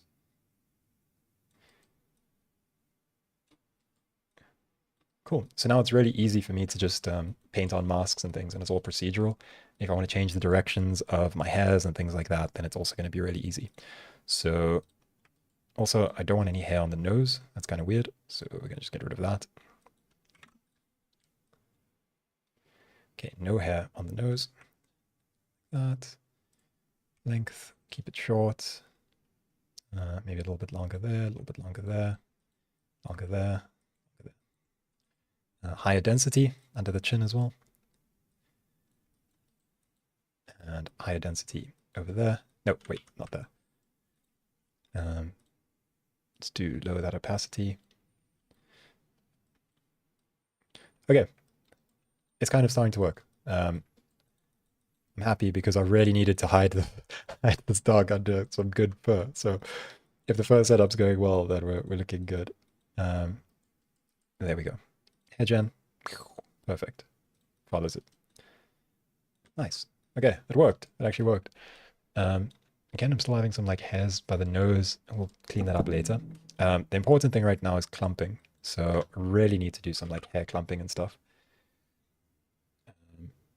Can I make the same thing in VOP? Just briefly if it takes time. Yeah. I think I'll do it a little bit. Can I do it a bit later? And then if you have to, you can come back to the video. So if I do it now, then it's going to like kind of set us back a bit on time. But the main idea is like, actually, no, that's fine. I'll go over it later. Yeah, I'll go over it later. So let's do some clumping. Hair clump. Let's plug that in. I think that's like flipped. Yeah, so this requires guides, and then it skin there, and then this takes skin there and guides here for some reason. No, other way around. This takes wait, back up. This takes guides. Oh, also, am I doing the right thing here? What is this? Where am I? Resample, attribute remap, attribute delete, polypath, hair clump. Yeah. Oh, the other thing I can do is actually add an attribute here, a detail attribute. There's a detail attribute that this generates. It's gl underscore shade open curves or something. What is it called? GL shade open curves set to 1. Yeah, let's do that. So GL at GL underscore shade open curves equals 1. Nice. Oh, our curve widths are the wrong way around. Flip this ramp. There we go. That's nice. Oh, that looks good. Okay, cool. Getting some really nice tapering of all the fur. And then from here, hair clump. It disappears for some reason. It takes the skin and the guides. Okay. Hair clump. I don't know why it's disappearing. I think it is working though. Guides into guides. Skin into skin. Okay, yeah. I mean, it looks hideous right now, but that's fine. That's expected. Okay. So we want some like small clumping. And I don't want it like that. So just thinking exactly how this should be.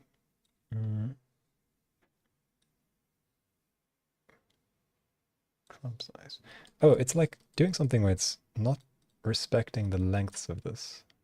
Hair clump, skin, guides.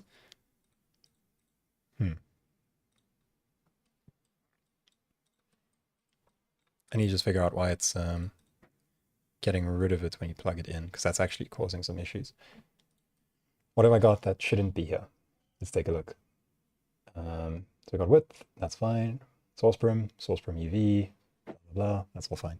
I think I'm just going to do some like attribute delete stuff, because I think I might have ended up with a bunch of things I don't need.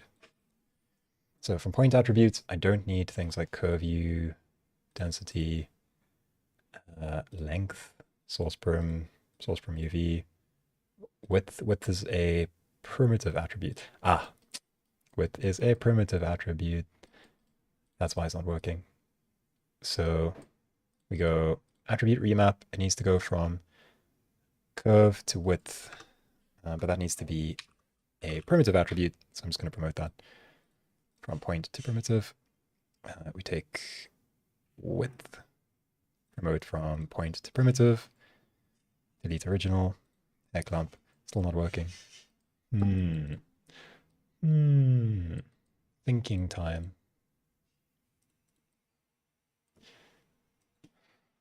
Delete everything except what we need. Skin prim UV, width, delete non-selected. Still not.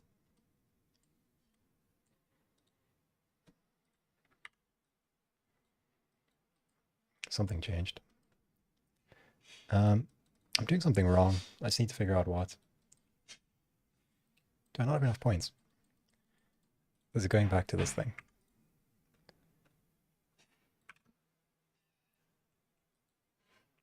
Yeah, this increment thing is still wrong. That's what I need to figure out. L plus equals increment. Float L equals 0.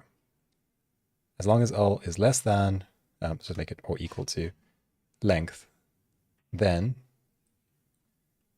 L plus equals increment. Okay, let me think about that for a sec. I'll just reply to questions. Question for you: what's the best way to contact you to ask questions? I mean, the Discord checked out the Patreon, but I'm still not sure the best method. Yeah, so the issue at the moment is that like Discord and Patreon, they're kind of dead at the moment, and we're working on getting it back up and running. So I'm preparing some stuff for Patreon and things. The issue is I keep getting busy with other work, so like I'm not getting around to fixing all of these things up. If you want to contact me directly, then I think you can do the email address. That's going to be your best bet. From 9between, I think you can do the contact thing, and it'll give you the email address. Otherwise, what other methods are there? I mean, like you can do an Instagram direct message. Yeah, there's other options. I do answer the Patreon messages though, so if you do send a message there, we'll check it. Aha, that's the issue. Not enough hair, not long enough. So it's this thing. 4 float L equals 0. L less than length. L plus equals increment. Length.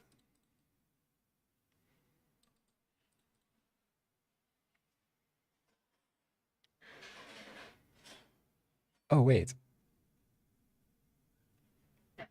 Am I being dumb? Is it O or ink? Oh, ink. Ink times dir. There we go. Oh, that fixes everything. Okay, perfect. 0, 5. We'll do 3. Yeah, nice. Oh, so it wasn't even working properly and it was still looking okay. Yeah, so that's how it's supposed to work. Now it's working a lot better. Cool, and hair clump should work now. Yes, nice. There we go. Perfect. Okay, everything, we're back in business. Okay, clump size, we start reducing that. Hair clump. Does it need an ID for that to work? I'm curious. Delete everything. I'm gonna keep my ID. Hair clump, hair gen. So it's not doing clumping. I need to figure out why.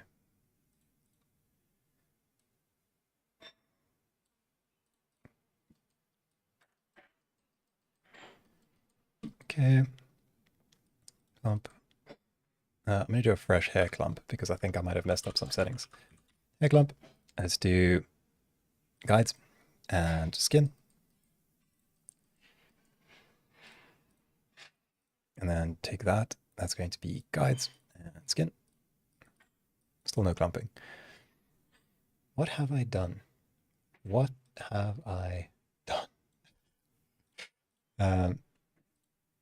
There must be an attribute that I'm missing that I need. What would it be? It would be something that would be generated from this. So skin prim UV, skin prim, or ID. ID is an integer. That's also important. ID is an integer, and so is source prim. So skin prim needs to be that, ID needs to be that. Does that fix it? Hair clump, hair gen? No, it doesn't. Okay, I need to figure out why my clumping's not working. Yeah, loving every minute of this, thank you. Looking forward to the final step. I arrived late. Did you set the length of the resulting curves, aka I suppose ink with a painted attribute first? Yeah, so basically I have an attribute that I'm painting on here for length. And then what this does is increment is just going to be the point spacing. So all I'm saying over here is the spacing between each point should be 0.003. You can see like if I increase this, then the length of the curve basically stays the same, but I end up with fewer points. So it's like a resampling thing. So the lower I go with that, the more accurate my curves are going to be. And the way that is working is it's taking a float L value and setting it to 0. And then as long as L is less than the length, keep incrementing up. So basically just run it again and again and again, and then add a new point at that increment distance. Yeah. I've relearned Houdini 3 times, and each time I love to go through the Houdini Isn't Scary series. Thank you. It's really cool. I wonder if polypath is messing me up. I don't think so. Oh, it's now just working. Did I refresh my viewport? I think I did, right? Did I do a labs reset viewport? Because now it's just working and I didn't change anything. Okay, cool. So now you can see that we have this like clumping, but this isn't really the clumping that I want. Maybe towards the snout, that's what I want, but towards that area over there, not so much. So I'm going to have another attribute that I'm going to paint, and that's going to be for clumping. So duplicate. Yeah, let's do one for clumping. I'll just call it clumping. And then paint it on. So it'll be a lot of clumping towards the snout area. Under the eyes, there's going to be a lot of clumping.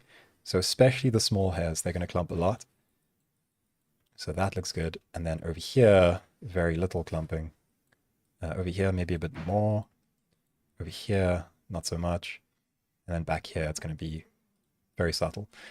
Yeah, something like that. And then I can just go back down here on my hair gen. And then this clumping, I need to control now with that attribute that I created. So the tightness, we can override with a skin attribute. The skin attribute is going to be called clumping. There we go. So now there's more clumping towards these areas, less clumping towards those areas. And that looks pretty good. Yeah, that looks quite nice. So we have this like curve running down the, or this thing running down the middle. I think that's just an issue with my curves that I have drawn over here. I think that curve is the issue, that middle one, which is like curve 1. Yeah. So I'm just going to draw a new curve. Like this. That should fix it. Oh, it's still there. Why is it happening? Just need to think. It's only choosing one direction or the other. That's weird. Is it like a copy mirror thing? Maybe it shouldn't be. Maybe it should kind of pull in. Yeah, I think so. I think I need to curve it in. Oops. Let's remove that last one. Just curve them in. See if that does anything. So that way, that way, that way. Does that do it? No. Curious. I wasn't doing that earlier, right? Oh, there is like a very distinct line running down the middle. What's that from? So when I scatter, does it exist? Okay, attribute remap, generate points, doesn't exist there. Resample, attribute remap, promote, polypath. Delete hair clump. It happens at the hair clump. That's weird, right?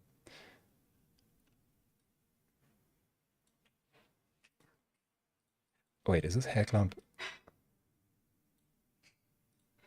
That's really weird. Hair clump, blend it back.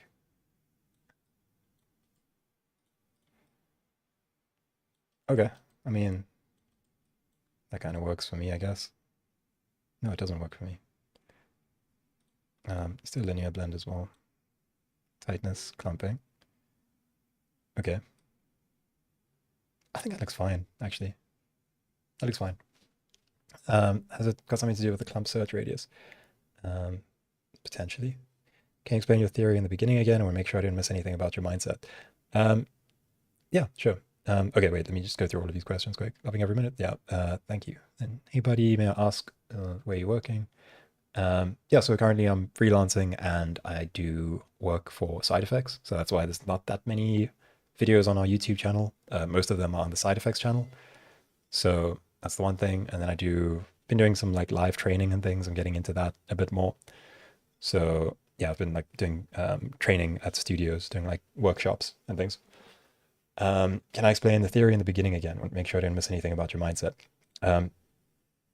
Yeah, so just to explain what I was doing was usually when you like do grooms and things, you have to do it kind of manually where you like draw, where you draw a curve and you're like, okay, this is going to be a guide curve. And then you draw another one, you're like, that's going to be a guide curve. And you have to like manually choose the contour of the geometry. And so you're like manually adding all of these lines. And then you generate your hair and it follows those curves. The issue is once you've done it by hand, then like it's really difficult to go back and make changes. So my entire thought process was, why don't I just make a bunch of points? So scatter just individual points, right? So those are just individual points. And those points find contours from the skin that I've drawn on. So then it takes those contours and generates points along those contour lines. So following the shape. That way, I don't have to redraw each one of these curves. I just have to redraw the contour, right? So I redraw the entire contour and all of the points follow. That was the general idea behind how I wanted to do this. And so yeah, at this point it's kind of working. So now clamp profile, I'm going to change that a bit. These things aren't working very well, are they? Yeah, having some like strange issues. That blend as well, that looks so wrong. There is something really strange going on. Um,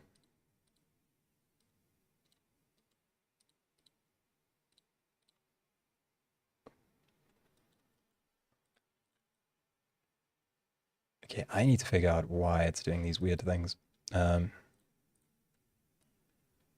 I feel like I'm just missing something, and that's why. But yeah, I need to sort that out. There are some issues, definitely.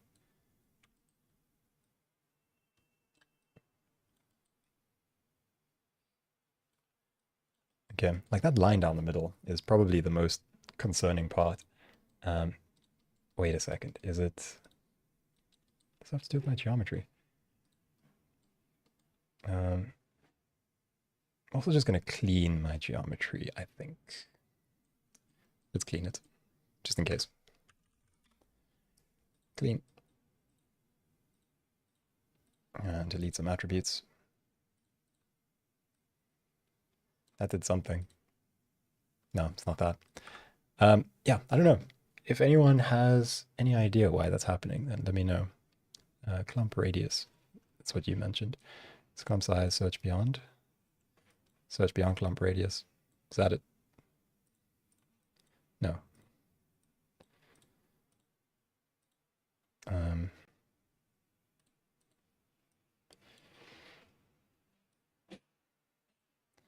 yeah, there's some really strange...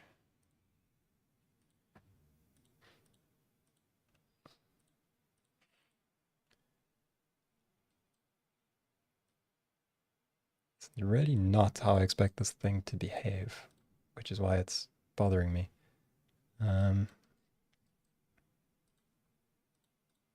Sorry about this. Just need to figure out why this is happening. Is it something on here? ID skin prim UV. 3 floats, width is a float, skin prim's an int, ID is an int. When you generate through a hair gen, width is a... It is a point attribute. So I don't do that attribute promote. It still does it. Oh, hello.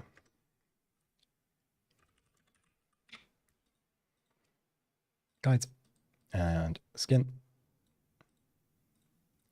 And it's all kind of like going towards that. Yeah, so that's like such a strange thing to happen.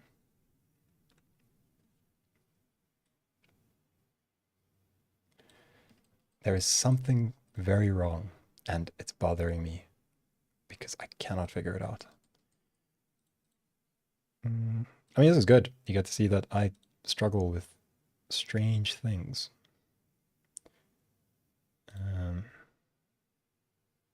Skin prim UV. P. I should have a width on there. That's because width needs to be included here. Width, hair clump.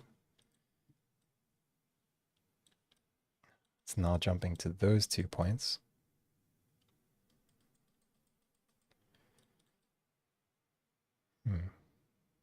I've given this like a strange name or something.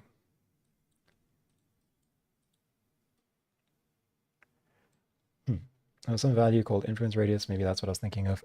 Yeah, so that's after the hair clump when I do the hair gen. But there shouldn't be these issues here. Like that shouldn't happen. It's doing something strange with... yeah, it's doing something strange with the clumps. Okay. Maybe if I do a hair gen to initialize attributes, maybe I've just messed up my attributes somewhere. So I'll do a hair gen. And I won't scatter more than is already here.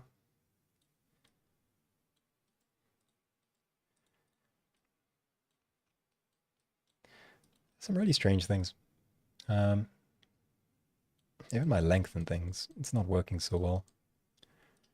Attribute length, clumping, density. Sorry, this came to like a bit of a halt. Polypath, attribute, airgen, airclamp. Okay, so let's assume that we got this, and so that's skin. So we do skin and guides. Do a hair clamp from here. And then, yeah, so it works if I do this. So I'll continue from here. We'll just assume that I did something wrong further up. We'll just generate this twice. Okay, yeah, it's fine.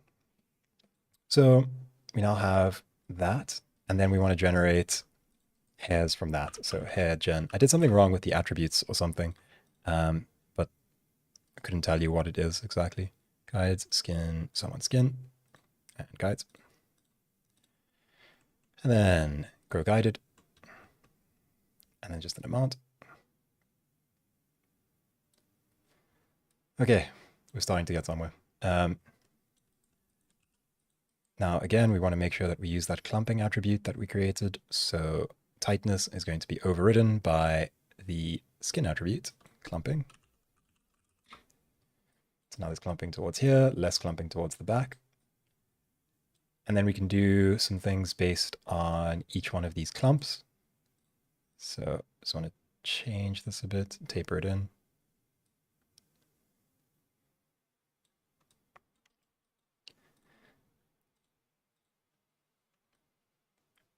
Okay. Now, let's do some randomization per clump. So we can do that because there's actually a clump ID that gets generated. We just need to pass it on. So over here, you'll have it. You'll see clump ID. All right, so each clump gets its own unique ID. From here, I would have to pass it on as an attribute to pass forward. So that would be a primitive attribute. Oh wait, down here. That would be clump ID. Okay, so I have clump IDs. Am I going to make videos for 9between? Yeah. So I will be making more videos for 9between. Okay, then we do guide process. And we can do things like frizz and that. So I'm going to do hair curves into curves. Oh. Okay, guide process. That's going to smooth everything out. Let's do some frizz. That frizz is going to be based on what we just adjusted or just created. So the amplitude is going to be driven by the guide attribute clump ID. So clump ID. But it needs to be random. So we need to generate a random value, and that's what we're going to use. So attribute wrangle. Going to plug it in for our guides. Run over primitives. This clump ID that we have, let's generate a random number from that. So we're going to do at, what can we call it? Fluffiness equals rand at ID. No, at clump ID, sorry, at clump ID. And that'll be good for now. Then over here, we just have to use fluffiness. Fluffiness. Cool, now it should be random per clump. And then we can use a ramp to decide how much it abides by this. Wait, that's not. Wait. Oh, okay. So each one should be varied based on this fluffiness attribute that we just created.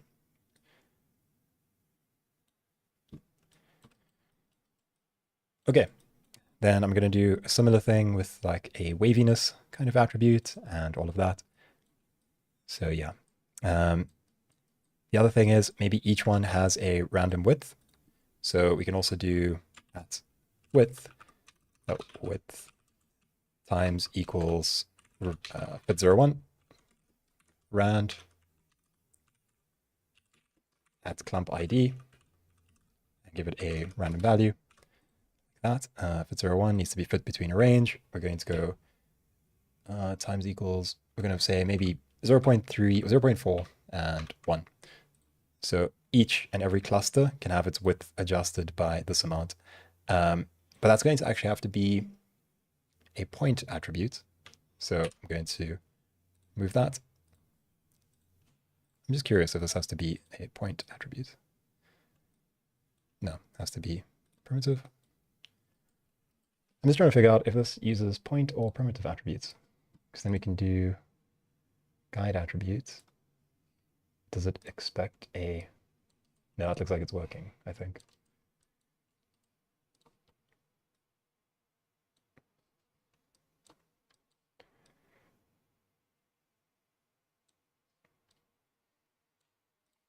Okay, just want to see primitive again. I think it accepts either from what I'm seeing. Okay. Now I'm just going to go back to this clump and allow some things like some straying and things like that. Okay. Generate some more here.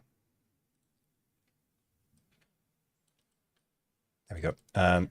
Okay. I'm having some issues because I'm losing a lot of what I generated before, and I'm going to have to fix that somehow because this hair gen is giving me some attributes that for some reason I don't have prior. So it's not happy before, and then it is happy. I need to figure out why. Okay, yeah. So any questions? No. Okay. My fluffy dog is not looking so good. It's looking a little bit roughed up. The main idea is that this clumping is not working for me. And that's what I need to figure out. Because I'm going to need less clumping. So lower that tightness.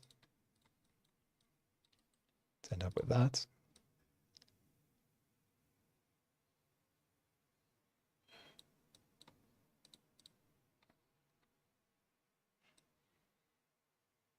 There we go. Okay. Nice. Okay, that's starting to work. And then we can do this and our frizz. There we go. Okay. Cool. Sorry, I had to do a lot of little side quests to get this working properly, but it's starting to look decent. So I think it's okay to maybe start taking this through to Karma so I can get an idea of what I'm working with.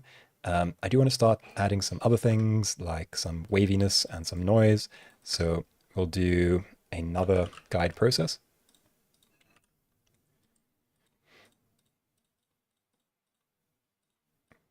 And this one, let's do displace. And then we'll do an override for this as well. So it'll also be that fluffiness. Fluffiness. So you'll see each one is a little bit different and just reduce it. Okay, cool. We can also do it based on a curve. So only the edges flick up. So we do it based on a ramp. I believe this is how it works. It's not working. Okay, it's fine. So what we have over there is going to be decent, I think. The only thing that I want is some color, and I'd like to fetch it from the actual geometry. So what I'm going to do is I'm going to take this dog, and I'm going to use a paint. So, oh, that gave me a fright. Paint a mask. And then let's give it some colors. So the way that I'm going to do it is firstly symmetry. And the attribute is just going to be CLR, some arbitrary name. And then let's start brushing on what will be colors. So I'm going to drop the float value to like 0.2. I'm going to show you why I'm doing this. So then we'll paint on some colors for like the eyebrows. We'll paint on, where else? Maybe along the snout can be the same color. Around here. So maybe something like that will look interesting. I'm just going to remove it over there, make it a bit finer.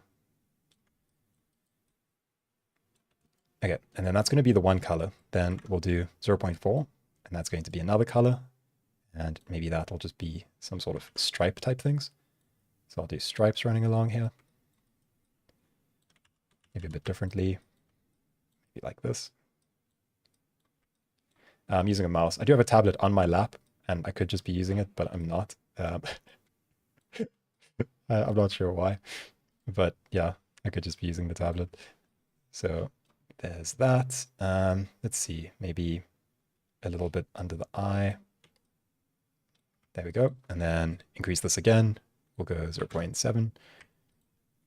Another line over there.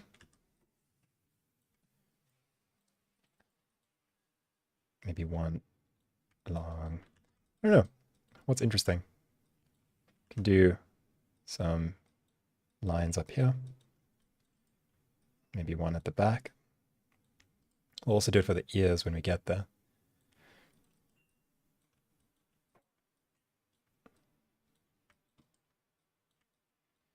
And then a float value of 1. This is going to be our most intense color, I think. So I want that by the eyes.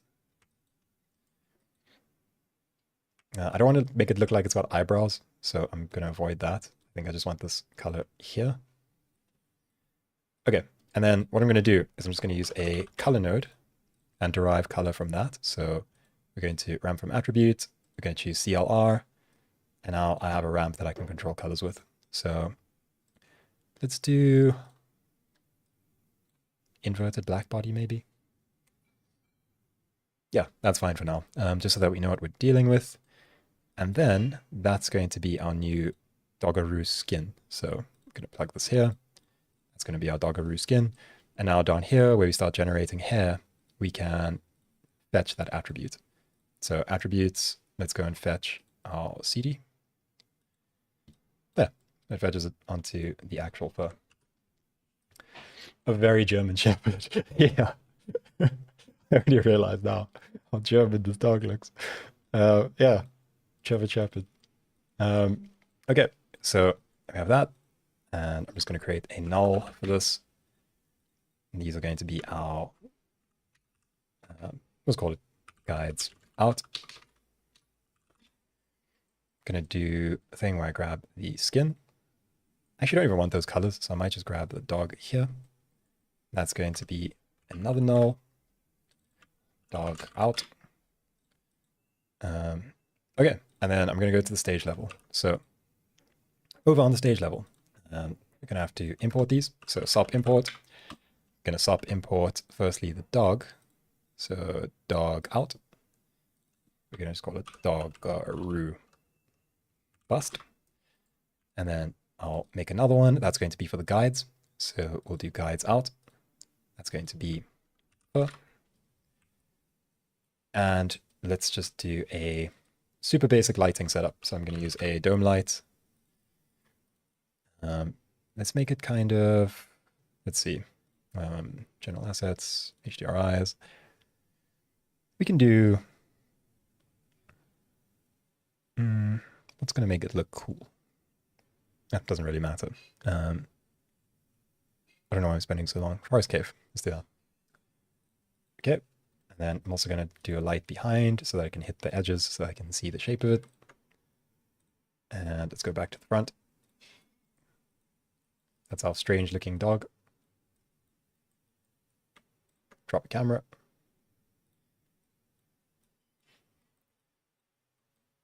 And without this, so there's no fur shader that I've applied yet. So it's going to look a bit weird. Yeah, so then we can just do a fur shader. So we're going to do a material library. Inside of here, it's going to be a comma principal shader, or comma material builder, sorry. Call this fur MTL. Inside here, I'm going to replace that standard surface with a comma hair node, comma hair. And we can plug that straight into surface. And then from here, I'm going to reduce the melanin and reduce the melanin redness and then bring in our color. So it's a geometry property value. And what we want is a color, and it's called display color. If you don't know why it's called display color, when you bring things into Solaris, certain things get renamed. So CD gets renamed to display color. This is the USD standardized thing. So we now have that for base color. I'm going to increase the roughness a bit, probably. And yeah, I think that'll be fine for now. So then on here, autofill, assign, and assign it to the dog. Oh wait, I assigned it to the wrong one, to the fur.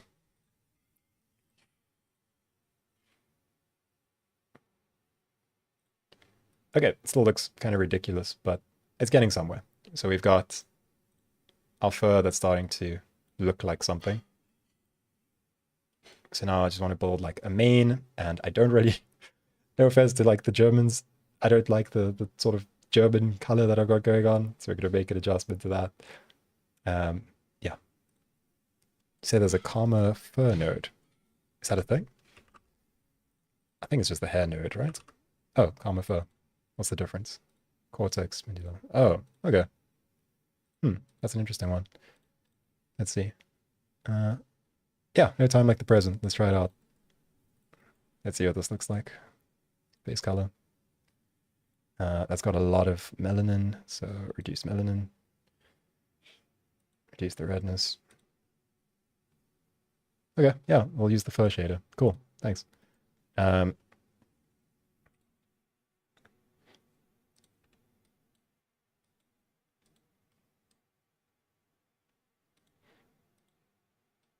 Okay, it's sort of starting to look like something. We're gonna have to do, still gonna have to do a lot to make this look good. But I think playing around with colors will be a good first step. So let's darken the default color for the skin. That's just going to make that a little bit less distracting. And then a color over here. Let's make it, actually that might be interesting. Maybe like a darker fur. Let's see what that looks like. Maybe that's interesting. Yeah, we'll play around with it until we have something that looks good. But we're starting to get some decent looking results. The only thing that I do want to do is at the end, I really want to vary up the color. So another thing that I might do is an attribute noise for the color. So this is just going to, by default, add. I don't think I'll add. What I'll do is, maybe I'll add a small amount. And then decrease the element size like that. That's just going to pick up some interesting shades. And then, oh, I can also increase the fractal roughness on this, like that. And then also the color from root to tip, I want to change that a bit. So the way I'm going to do that is with an attribute wrangle, and we can just adjust the color. It comes through as a primitive attribute. So we're going to do primitive, and we're going to need curve U. So I'm not sure if curve mask is the same thing as curve U. Let's see. I don't think so. So we're going to have to use a resample node for our curve U attribute. So I don't want to resample this. I just want the curve U attribute. And then we can do vector CLR equals, and then we'll do a channel ramp. Oh, it'll be a vector. So we'll do vector channel ramp for, we'll just call this color. And then it'll be driven by at curve U. And close that off. And then over here, we can do something with color. So if you add CD equals, maybe plus equals color, that might be interesting. We just add this as a ramp. And now we can control the color from root to tip, or at least we should be able to. Let me just see. Points. So I'm going to have to promote. Yeah, I'm going to have to promote. So attribute promote. We'll go from curve U. I'm going to go from point to primitive. And then this should now work. Yeah. So maybe don't add. Let's rather do, I don't know, what's interesting? Multiply times equals. Color. I don't think it's working properly. I'll fix it in a second. Curve U looks the same everywhere. That's how it should look. And then I promote it and it's no longer working. So point to primitive. Is there a way I can just use this?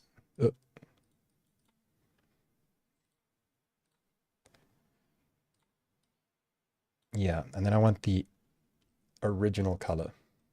So I need it as a I can just attribute promote the color instead. I'm being silly. Okay, so attribute promote the color. So we'll go CD, which is a primitive, and then we'll go to point. And then There we go.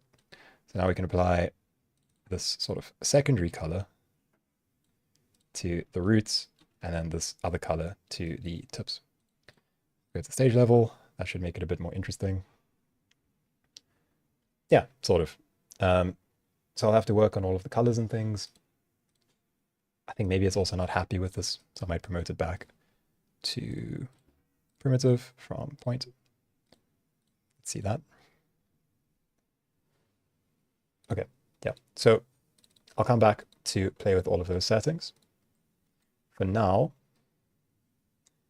I think we're good.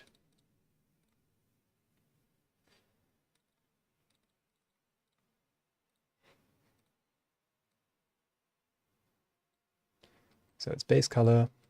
We can also use it for tint. That's going to make it a bit hectic though. Tint is really intense. We can always multiply that down. But yeah, I think I'll just leave it for base color for now.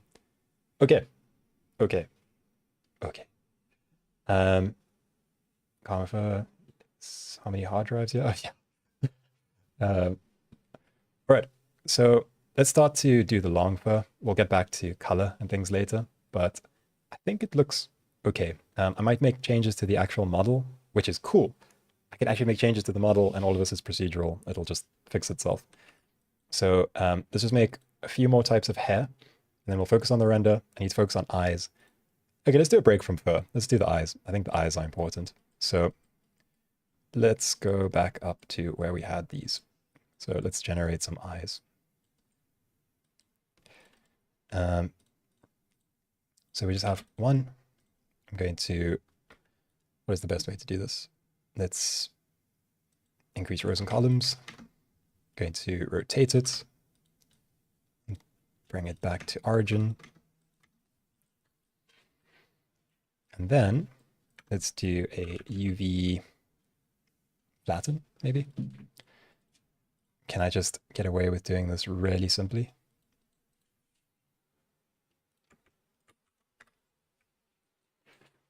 Yeah, okay, that'll work. So if you aren't familiar with COP networks, this is going to be interesting for you. So what I'm going to do is make the inside, that's going to be the iris, and then I'm going to need a duplicate of this, and that's going to be the lens. Love your tutorials, but don't know if Houdini's right for me. Yeah, so I tend to overcomplicate Houdini when I'm working on my own, but I do think that Houdini, if you find the way that works for you, I think it's something that anyone can learn. You don't have to be technical with it. There's a lot of people that use it in a very different sense. So there's people that get super complicated, like pipeline TDs and stuff, and they use Python and all of those things. There's people that use Vex, like myself, and that makes it a bit more complicated.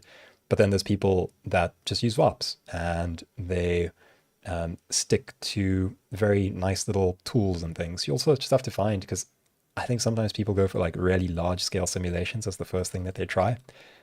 That complicates things immensely. Even the really big simulations that you see in movies and things, they aren't like big simulations as such. Sure, they're big simulations, but a lot of it is driven by systems before you get to that simulation point. So like when I was starting out, I would think that like the higher the resolution, the better the simulation. And like, that's just not the case. And so I would end up with like really bad looking simulations, even though they're rendered like overnight or simulated overnight. I would do like 14-hour simulations and it would just look like trash. And I'd be like, how? Like, this doesn't make sense. The thing is, really good simulations, all of the work is done before you reach the simulation step. There's a lot of smart things that go into like driving forces and faking things. So like a tsunami isn't a tsunami. A tsunami is basically a wave geometry with a simulation on the edge of it, so that when it hits things, only the simulation interacts, but not the actual wave. Things like that. So things like that I didn't understand when I started, and so it all seemed like a lot. It all seemed really, really hectic. But yeah, I don't know. I kind of got sidetracked there. Okay, so I need a lens. To do that, I'm just going to use an edit node. Let's edit this pupil. Oh, wait, I need to increase this slightly, 1.05. Let's see this with this. Okay. and I'll do an edit. So choosing a single point. Point.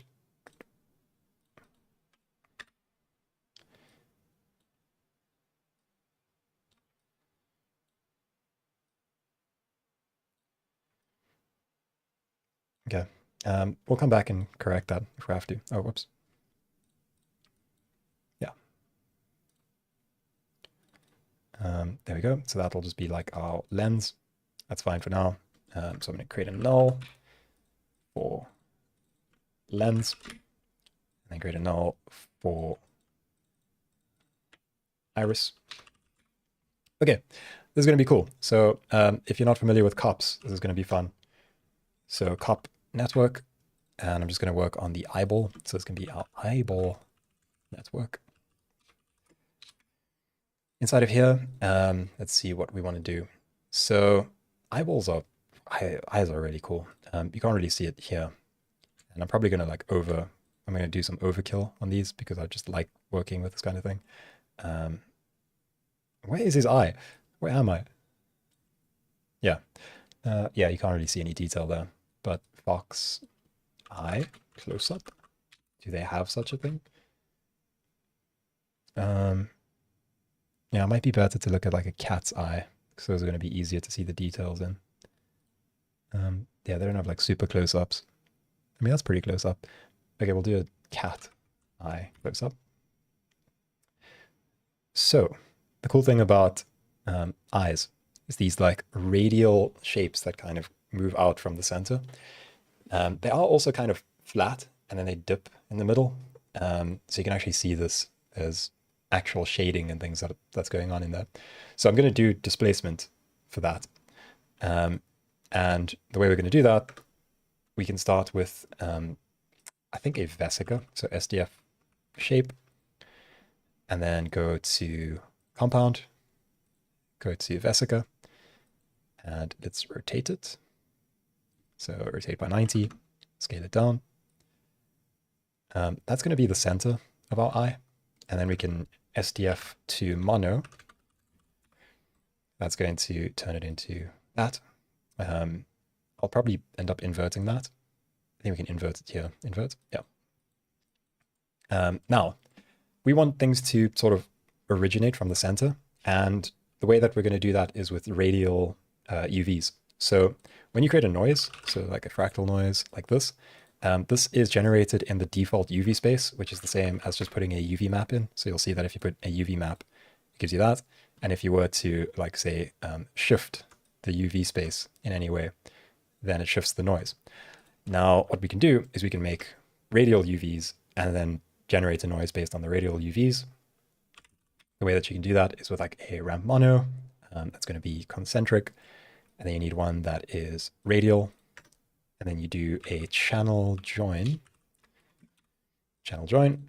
red and green. We're just making radial UVs. Plug that into your fractal noise, and you now have radial fractal noise.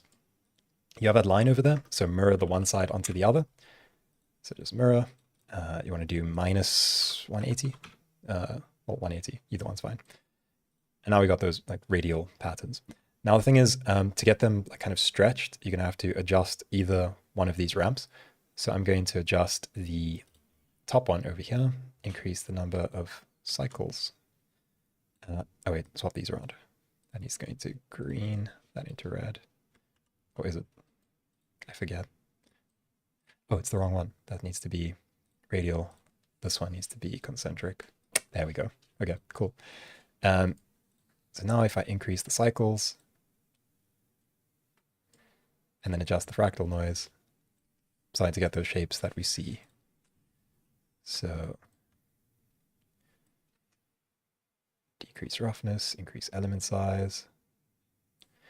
So I'm hoping you can see that we're starting to get some really cool results from that. The next thing that I'm going to do is multiply my UV space with this that's coming in. So I think this will work. If we blur this maybe, and then multiply. Does that work? Yeah, so that warps it. So now it's like warping in towards the center. So then I think we can do something like a multiply and multiply these two together. Right? So that's something like an eye. Then we could do things adjusting like contrast and that to end up with more interesting results. Maybe that. And then do a duplicate on this, do a Perlin noise, and then multiply these two together. So just adding some detail. Let's see.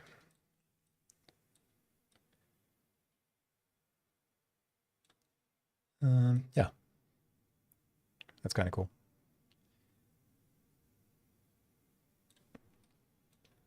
Okay.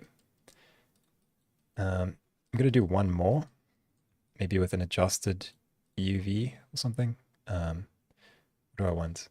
Maybe F1? I need to just think about this. Oh, F1 looks really good. I like that. Increase and decrease. Okay, I'm just going to find a sweet spot for this. Yeah. And then do a maximum.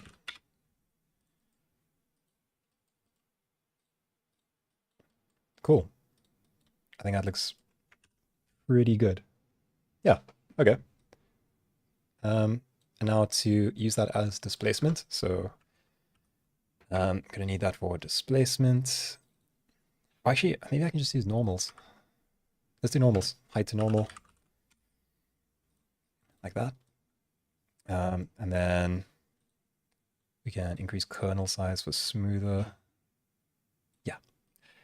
And then another one where we derive a color from this. So mono to RGB.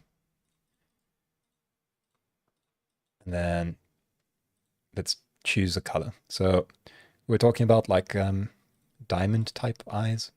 Let's do something like that. So like that. Then a really bright bluish color.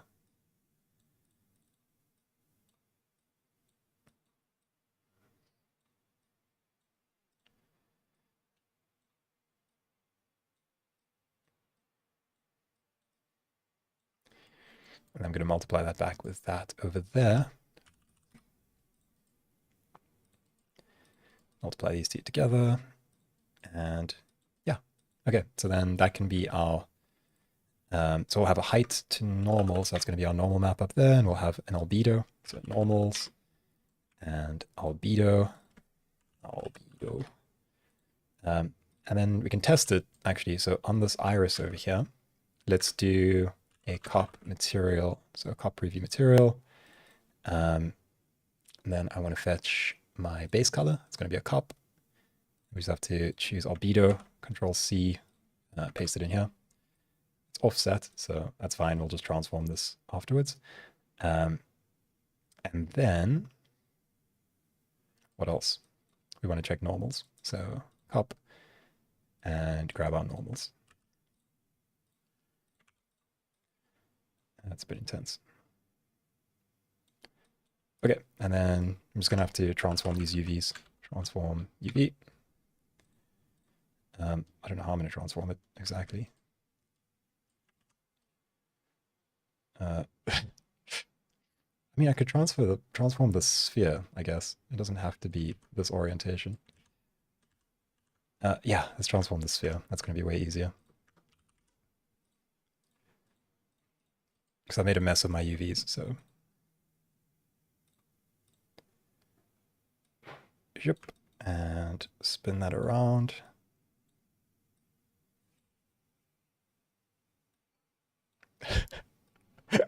I'm confusing myself. There we go. Sort of. There is definitely a better way to do this. Yeah, let me fix my UVs. I'm just being lazy. Okay, so I'll do a UV project. I'll do a polar initialize. If I do a transform on this, does it work? Yeah, sort of. Let's see what that does. No. Can I initialize? And how can I align my UVs properly? I'm trying to think of this in space. Oh, wait. I know what I'm doing. I need to do a layout, UV layout. And I only want to move the bigger one into the correct space. That should work. Yeah, so now I just need to rotate it. Okay, sorry. There, done. Sorted. Complete. And then it's just about changing the scaling on that, because that might be a bit too big. So we can adjust this SDF shape. Also, I don't want that blur over there. Okay. We've got an eye going. Cool. Now, if we take that plus what we have going with the lens, then that's a complete eye for us. So I'm going to just give these two names. This can be lens. This can be iris. And then just merge them together. And a null. That can be eyeball. Eyeball. The only other thing I might do is give this some thickness, but we'll see how it looks when it's rendered. So back to stage. I forgot how silly this thing looked. Okay. We just need to transform it into place. So there's our dog. Going to transform the eyeball.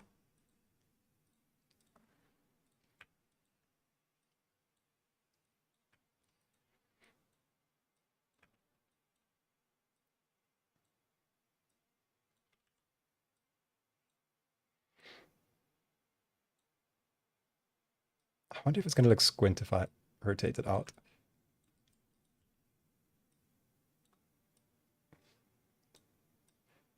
I feel like he's not going to look good. We'll find out. Mirror that.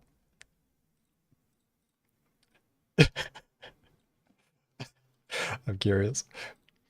Okay, stage. And then let's import the eyeball. So sub import eyeball. Go ahead and grab the eyes.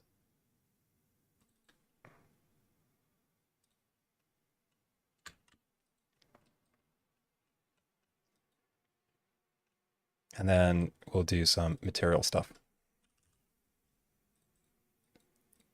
This will be the lens. So we'll do the glass first. Lens material. And we'll do another one. And that's going to be our iris material. Sorry, my nose is running again.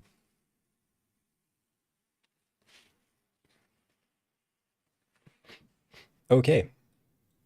Cool. So lens material, we can go ahead and just create a transmissive material. Transmission, push it up. We'll probably have to work on IOR. I'm not sure what the IOR for an iris is, but I assume like 1.3 or something, 1.2 maybe. I don't think it's like 1.4. Maybe. I'll try 1.3. We'll go up a level, autofill, assign the lens to the eyeball lens.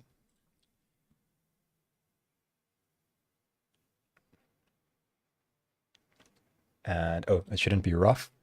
So reduce roughness. Also going to give it a little bit of dispersion. Okay, it's looking fine already. Then the iris material, we're going to have to bring in those cup network things that we did. So MTLX image is going to be what we use for this. I'm going to have to fetch that albedo. So I already have it copied. So it's going to be albedo. And then you have to put this OP suffix. And that just lets it know that this exists inside of Houdini. So there's a path instead of a location on disk. And then take that into base color. And then we want, what else? Normals. We have a normal map. So this is going to be a vector 3. Not going to do albedo. Going to do normal. There we go. And then we're going to use a normal map, MTLX normal map. Put that in to geometry, normal, and that should be fine. So we have an iris material, and we're just going to assign it to eyeball, iris. And let's see what we have.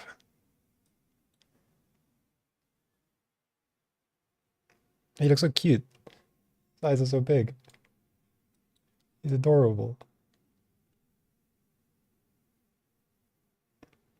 That's way too high on the normals. So normal map scale. Reduce. Oh, he's so cute. Look how big his eyes are. Okay, we're gonna have to make some changes to make him less cute, but that's fine.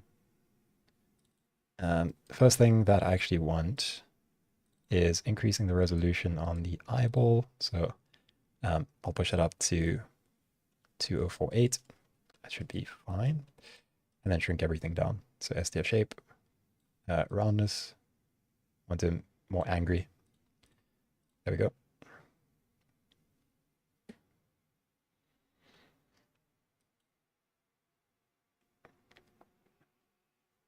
It's still too intense. Yeah.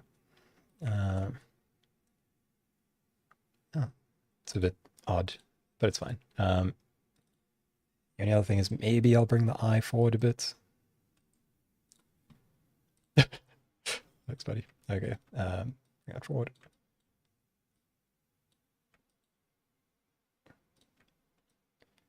I wonder if I can shrink these down actually, because that would be great.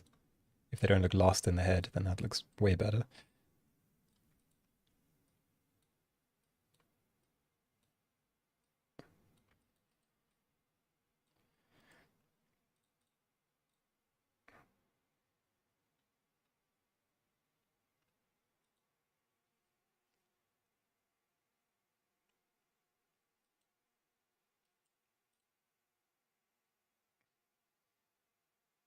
The blue looks funky.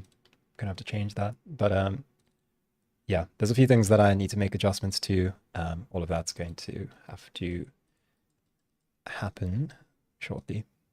Another thing, just want to bring this in. Don't want it so squashed. Something like that. Maybe even further in.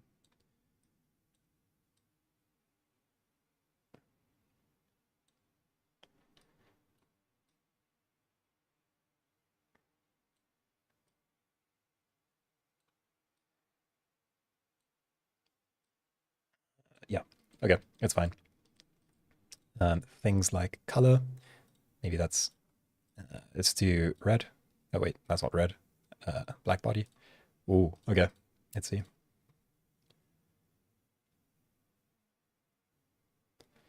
Okay, and then it's just going to be about not making it look completely ridiculous. So it would probably be better if we make some adjustments to the color that's coming in. So I think we can do HSV. MTLX adjust as HSV. No, color correct. That's the one. Is it color correct? Yeah, color correct. I don't want it so saturated actually.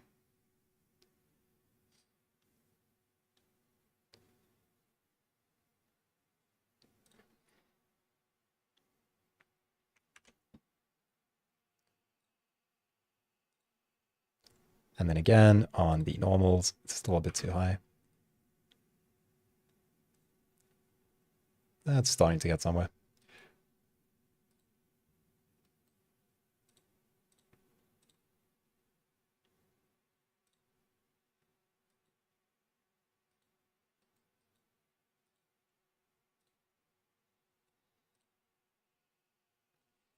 He looks really friendly, um, which I don't really like, but hopefully we can fix that at some point. There are still issues with my sculpt, quite clearly.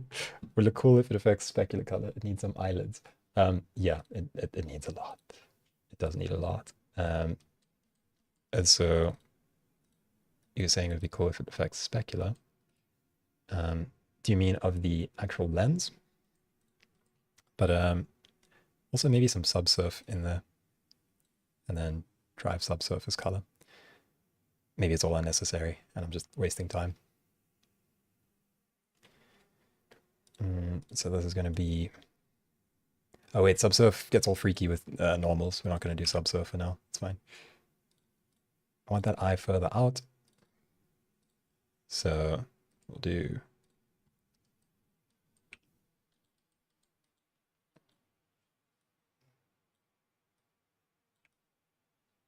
and then we're gonna have to change the eye socket. But I just want to see how that looks. Yeah, better, I think. This color is really not doing it for me at the moment. So I'm going to adjust that because it is not looking like it's looking, yeah. So let's just go up over here. Let's see, maybe that's what we're kind of looking for. Instead of adding, let's do a multiply. And then amplitude of 1. Yeah, that'll give us some color variation. Then I just don't want such a big range. So remap ramp, drag this up. Okay. Hopefully, fingers crossed, doggo looks a bit better now.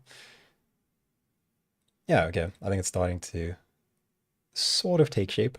It does need like a mane, some interesting fur. And then I think we might actually have something that's workable. Cool. Let's see what we can do to actually make this look like a good output image. Currently, I'm not a fan of like the colors or pretty much any of it, but I think there's still hope that this can be saved. I think with a mane and some interesting ear colors, it'll start to look good. So I'm going to keep this stream going for maybe like another hour. I know it's quite long, but this is my like Mardini entry, so I'm probably just going to finish it up. And yeah, we'll see from there. So let's do that.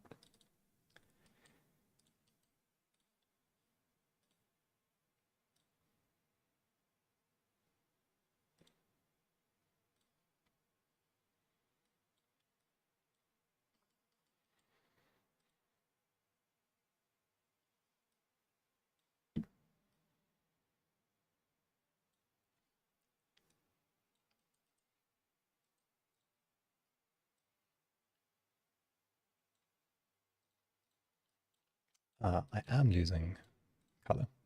Let's see if that works. Okay, then do that. Slightly brown.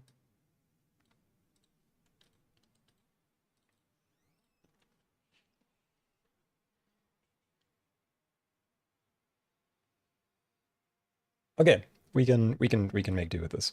This can still work. Going to make some adjustments to things like width. So going to reduce my width attribute very slightly.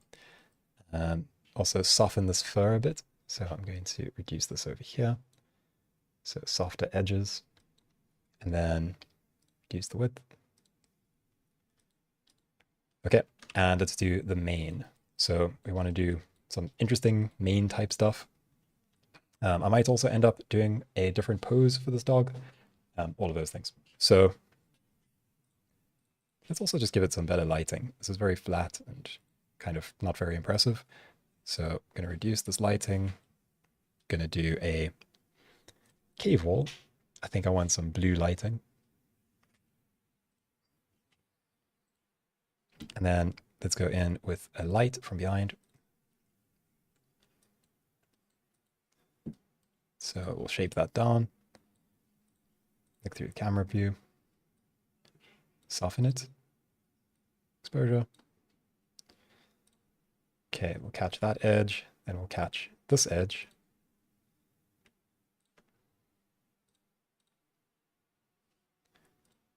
So shaping, softness.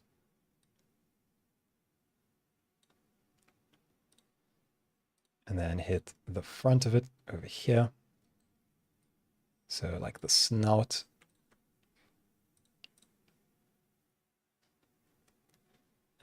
Might have to change the angle of that as well. Shaping, narrow it in. Soften that. And then I think I want a light that's going to be emitting over here. Maybe we'll make it red. So I'll do a point light. Camera. Let's bring that point light to where the eye is.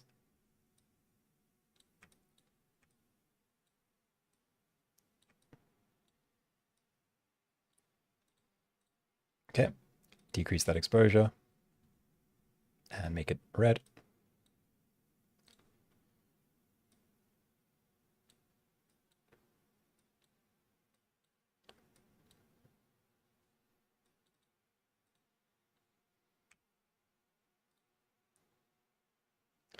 And then bring our dome light back in.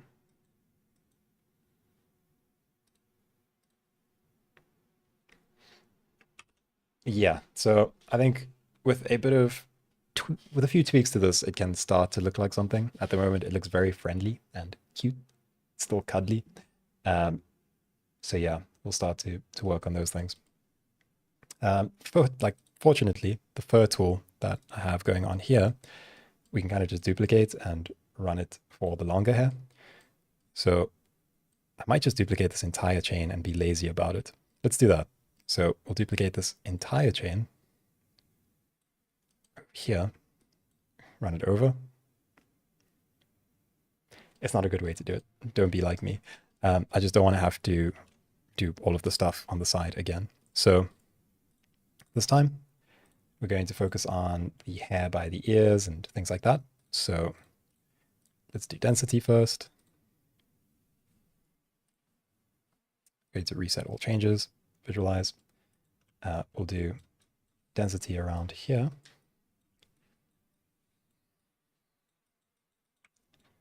Density in the ears over here. Give it a main. So it's going to be density around here.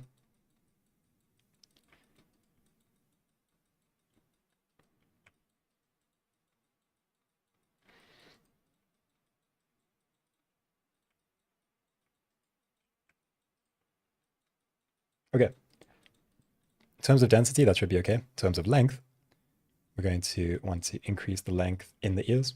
So over here, increase that value. Let's increase opacity. So higher values in there. Then we're going to do the mane. So that's going to be really long. So we'll do that over there. And towards the top of the head, that can be long as well, and the back. Okay, and then clumping. We're going to do minimal clumping. So we're going to do low opacity. There'll be some clumping in the ears, so we'll increase the opacity for that. Towards the tops of the ears, less. So just do that. And let's see what that does. So we're running the exact same stuff over here. It's going to look a bit weird. The other thing that we're going to need to do is also make sure that we have curves running over there for the ears and things. So I'm going to include those. So draw curve, and let's just draw some for the ears. So the fur over here is going to follow the curvature of the ear. It's going to wrap around here. It's going to wrap around there. It's going to wrap up the ear, up the ear, up the ear, down the back. And then all of this is going to wrap towards a sort of point at the middle. Hopefully this starts to work. And let's take a look at this now. Okay, we can increase the lift on this. So I want more lift. We can increase, let's do a different increment, 7.5. Let's also do a higher length. So increase the length over here. And okay, so let's take a look at the scatter. Cool. That looks pretty funky, but I think it'll be okay when we start getting over here. So let's do a slightly different clump. So we'll do larger clumping. Maybe we won't use this tightness attribute. Okay. That looks really strange, but I think we can start to get this working now. So let's do a wave. Oh wait, no, that's going to be a process. So guide process.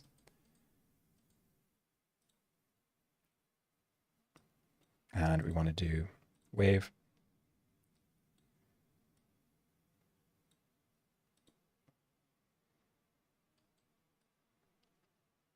not exactly sure where I want it yet. I think after this.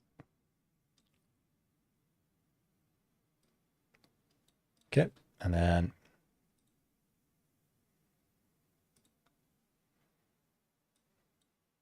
going to have to do some manual brushing for the ears. So let's do a process.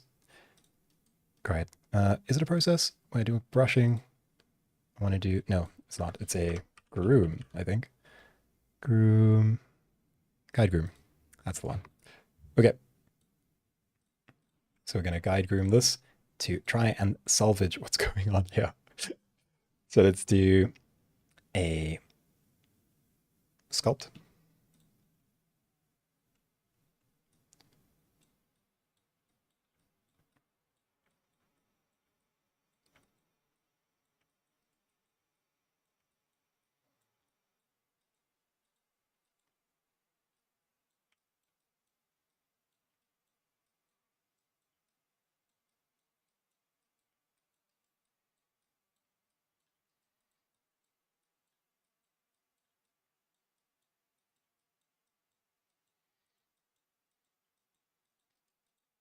I'm having some problems because of this clumping. I don't like how big those clumps are. So, gen, guide process.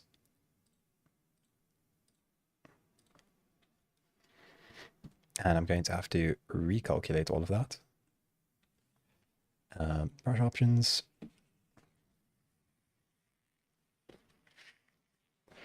Oh, sorry. Also having a bad day in terms of being sick, but it's okay. Okay, there's some bad things going on with my groom that are going to have to be fixed up. So, firstly, I think it is stemming from some bad source primitives.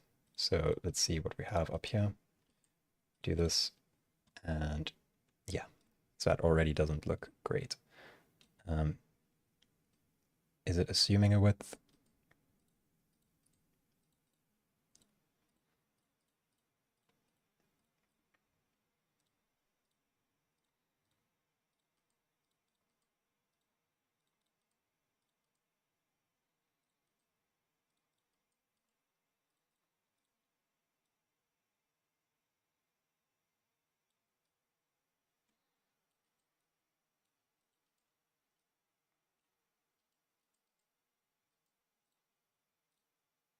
Okay. Oh, I see what's happening. Strange.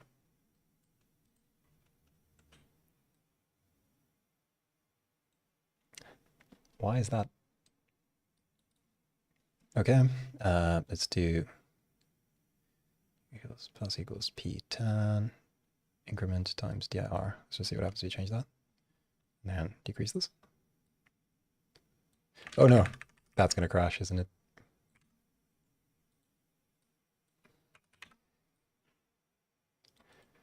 Okay, there's gonna be some strange things that I'm going to have to fix, as is always the case. Wait, there we go. It's starting to look better. Okay, hairgen. Okay, thankfully, this got salvaged. So we're gonna do some hair gen there, hair clumping, increasing the radius.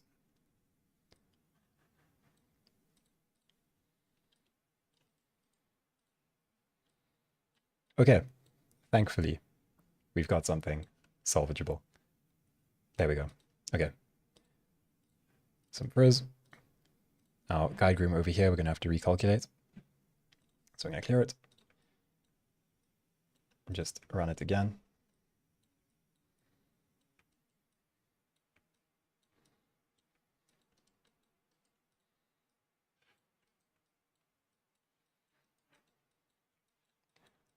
This isn't the best groom I've done, or the best sculpt, or the best Mardini entry, but yeah, sometimes it is just this way.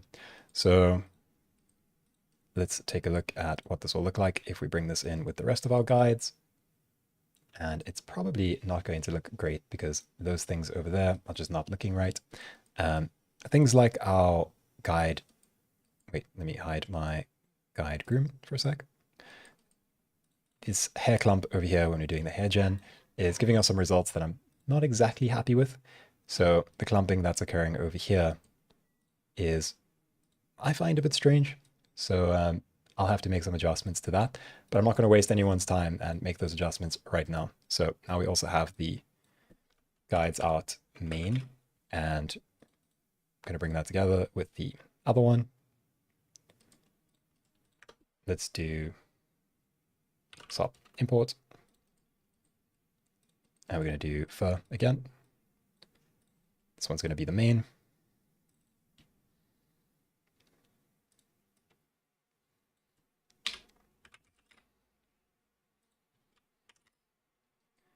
And then assign our same fur material to that as well.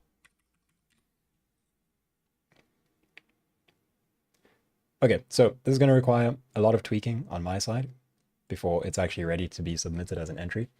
I'm going to take some of the advice that I've been seeing because I think the snout and things are really letting this down. There's also a lot of issues with the groom that I'm not exactly happy with, but I think with some tweaking, it can be in a usable state. So I'm going to work on that, redo my lighting as well. Also not happy with those things, but yeah,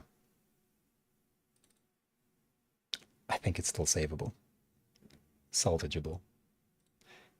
Still wanted to do the whole thing with like the whiskers and the horn and all of that. So I'll probably get around to doing that. But it might not be right now on stream.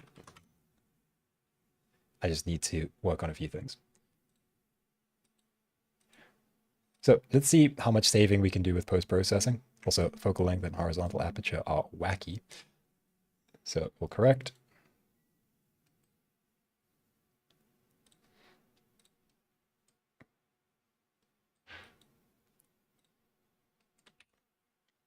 And now from here, I think a top network.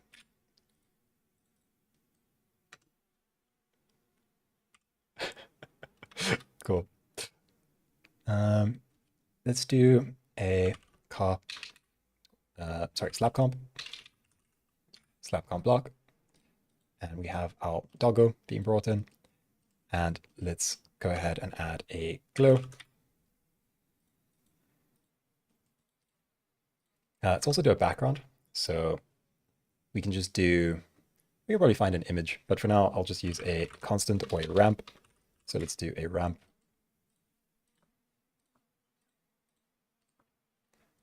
And just merge that in. So we'll do concentric, giving it the same shape. And then let's do a blend. Bring in the one as the background and a foreground. So here and here, and then switch this to an operation of over. Darken the background.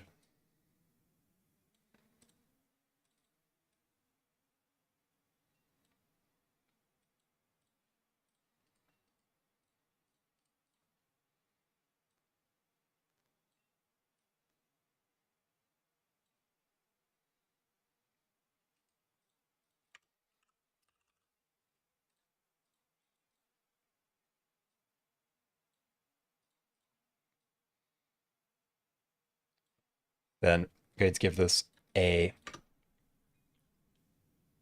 can do a color grade on this. So if you use a ramp, or rather a RGB to mono, RGBA to mono, that's going to give us grayscale. And then we can drive a RGB, so mono to RGB. This, we can use a set of colors. So I'm going to do maybe blue and orange. And what we can do is a blend operation with these two. So we can take our original and this new one. And then we can do something like a screen operation or a soft light. So soft light. And that's going to allow us to apply a bit of a grade to this as well. So of course, everything from here, I'm going to still have to make adjustments to because I'm definitely not happy with how it's looking at the moment. but everything is here for this to work. So if I just make some adjustments to this, I think it is still in a usable space. Okay, so for now, I think I'm going to relax on this and I'll make some more adjustments in my own time. But yeah, that's kind of the process that I wanted to experiment with the grooms and things. I hope it wasn't too boring for you. There was a lot of me just being stuck because it wasn't really a tutorial. It was just me trying to make something on the go. So yeah, hopefully you found some use in this. But yeah, anyone, any questions or are we good? Looks good. Thank you.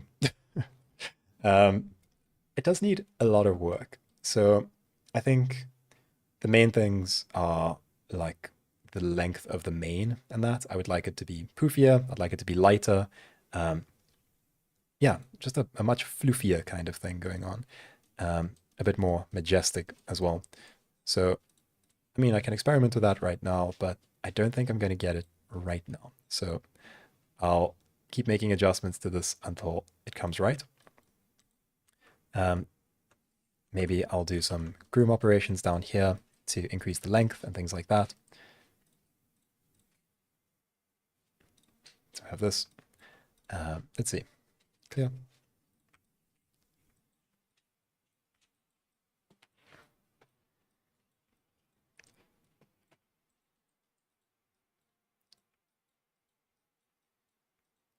And let's increase this. So lift.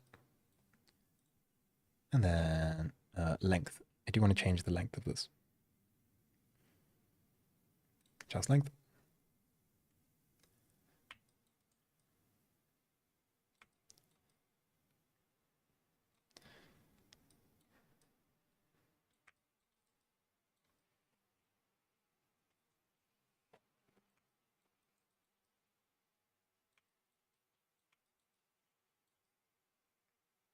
So adjustments like these are all things that I think I would make the more that I work with this.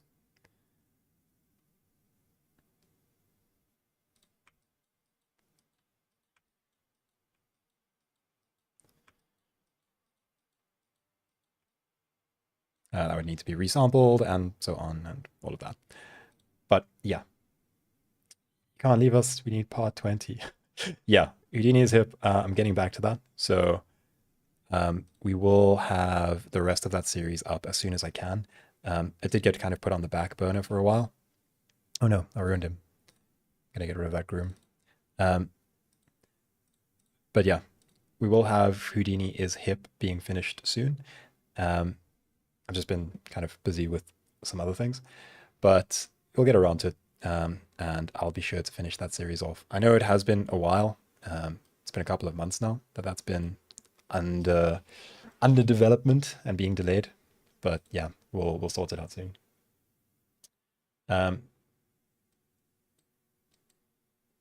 Yeah, thank you all for joining me. I think the only thing is I'm going to clean this up until it's in a state that I'm happy with it.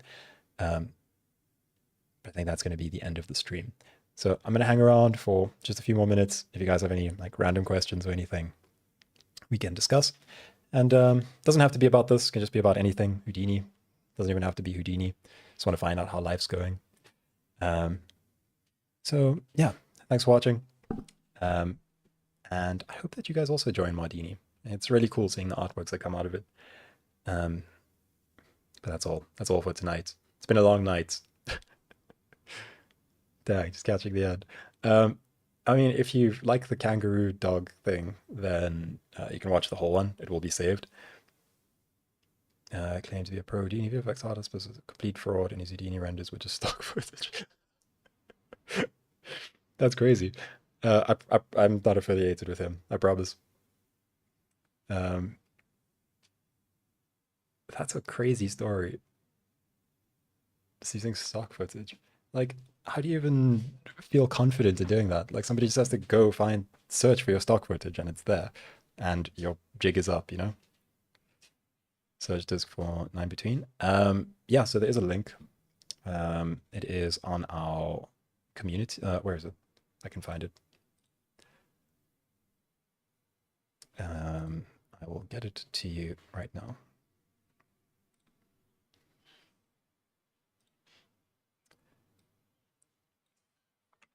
This is the Discord link.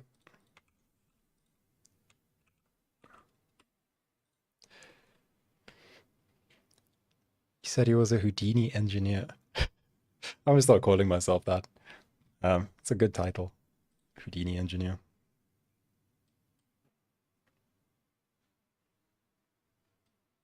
Yeah, this dog needs some love. Looks like it's got mange.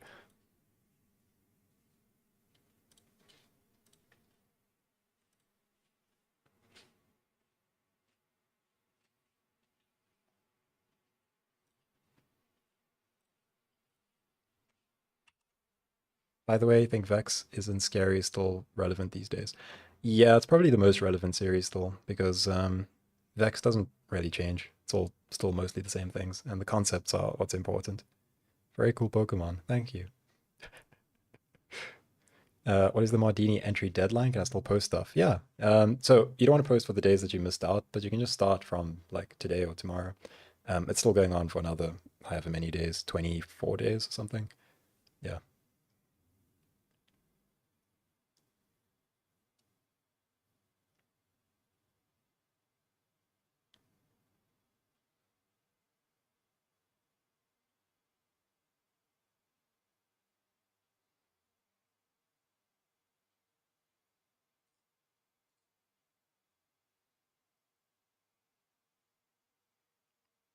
Okay. Looks like that's going to be all. I'll be seeing you all very soon. I actually do want to really start picking up the content on this channel. It's been kind of neglected. So might do a redemption live stream as well. Exact time is 23:59 on EST time zone. What's that for? Oh, yeah. So the deadline, you'll find it on the, I'll link the Mardini page, but they have a deadline, they have all of the information there. So right over, yeah. That's if you want to join Mardini. It's fun. I feel like I learned a lot when I did Mardini. I mean, I learn a lot every time I do Mardini because it's like limited time frame and you're trying to make something that's good. And sometimes you end up with a doggeroo thing, and other times you end up with some really cool results. But yeah, it's like hit or miss, and you just try your best, and things go wrong, and then you troubleshoot, and it makes you pretty good at troubleshooting and things. So it's worth the effort to just enter and try, even if you're not trying to win. Just try to put something out every day. But cool, yeah. Thanks for all being here. Also, it would have just been me talking to myself for 3 hours. So yeah, I'll see you guys around. Any other questions? Give it like 30 seconds, and then I'm gonna dip out.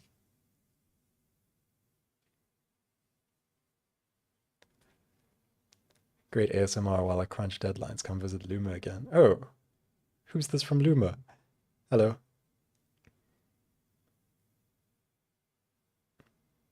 Noob. Just straight up noob.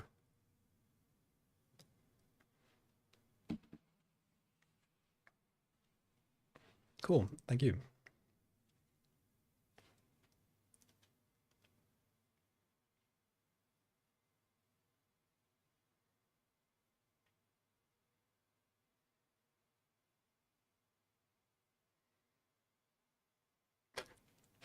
Okay, that's all. I'm gonna head out. Bye. Thanks. I'll see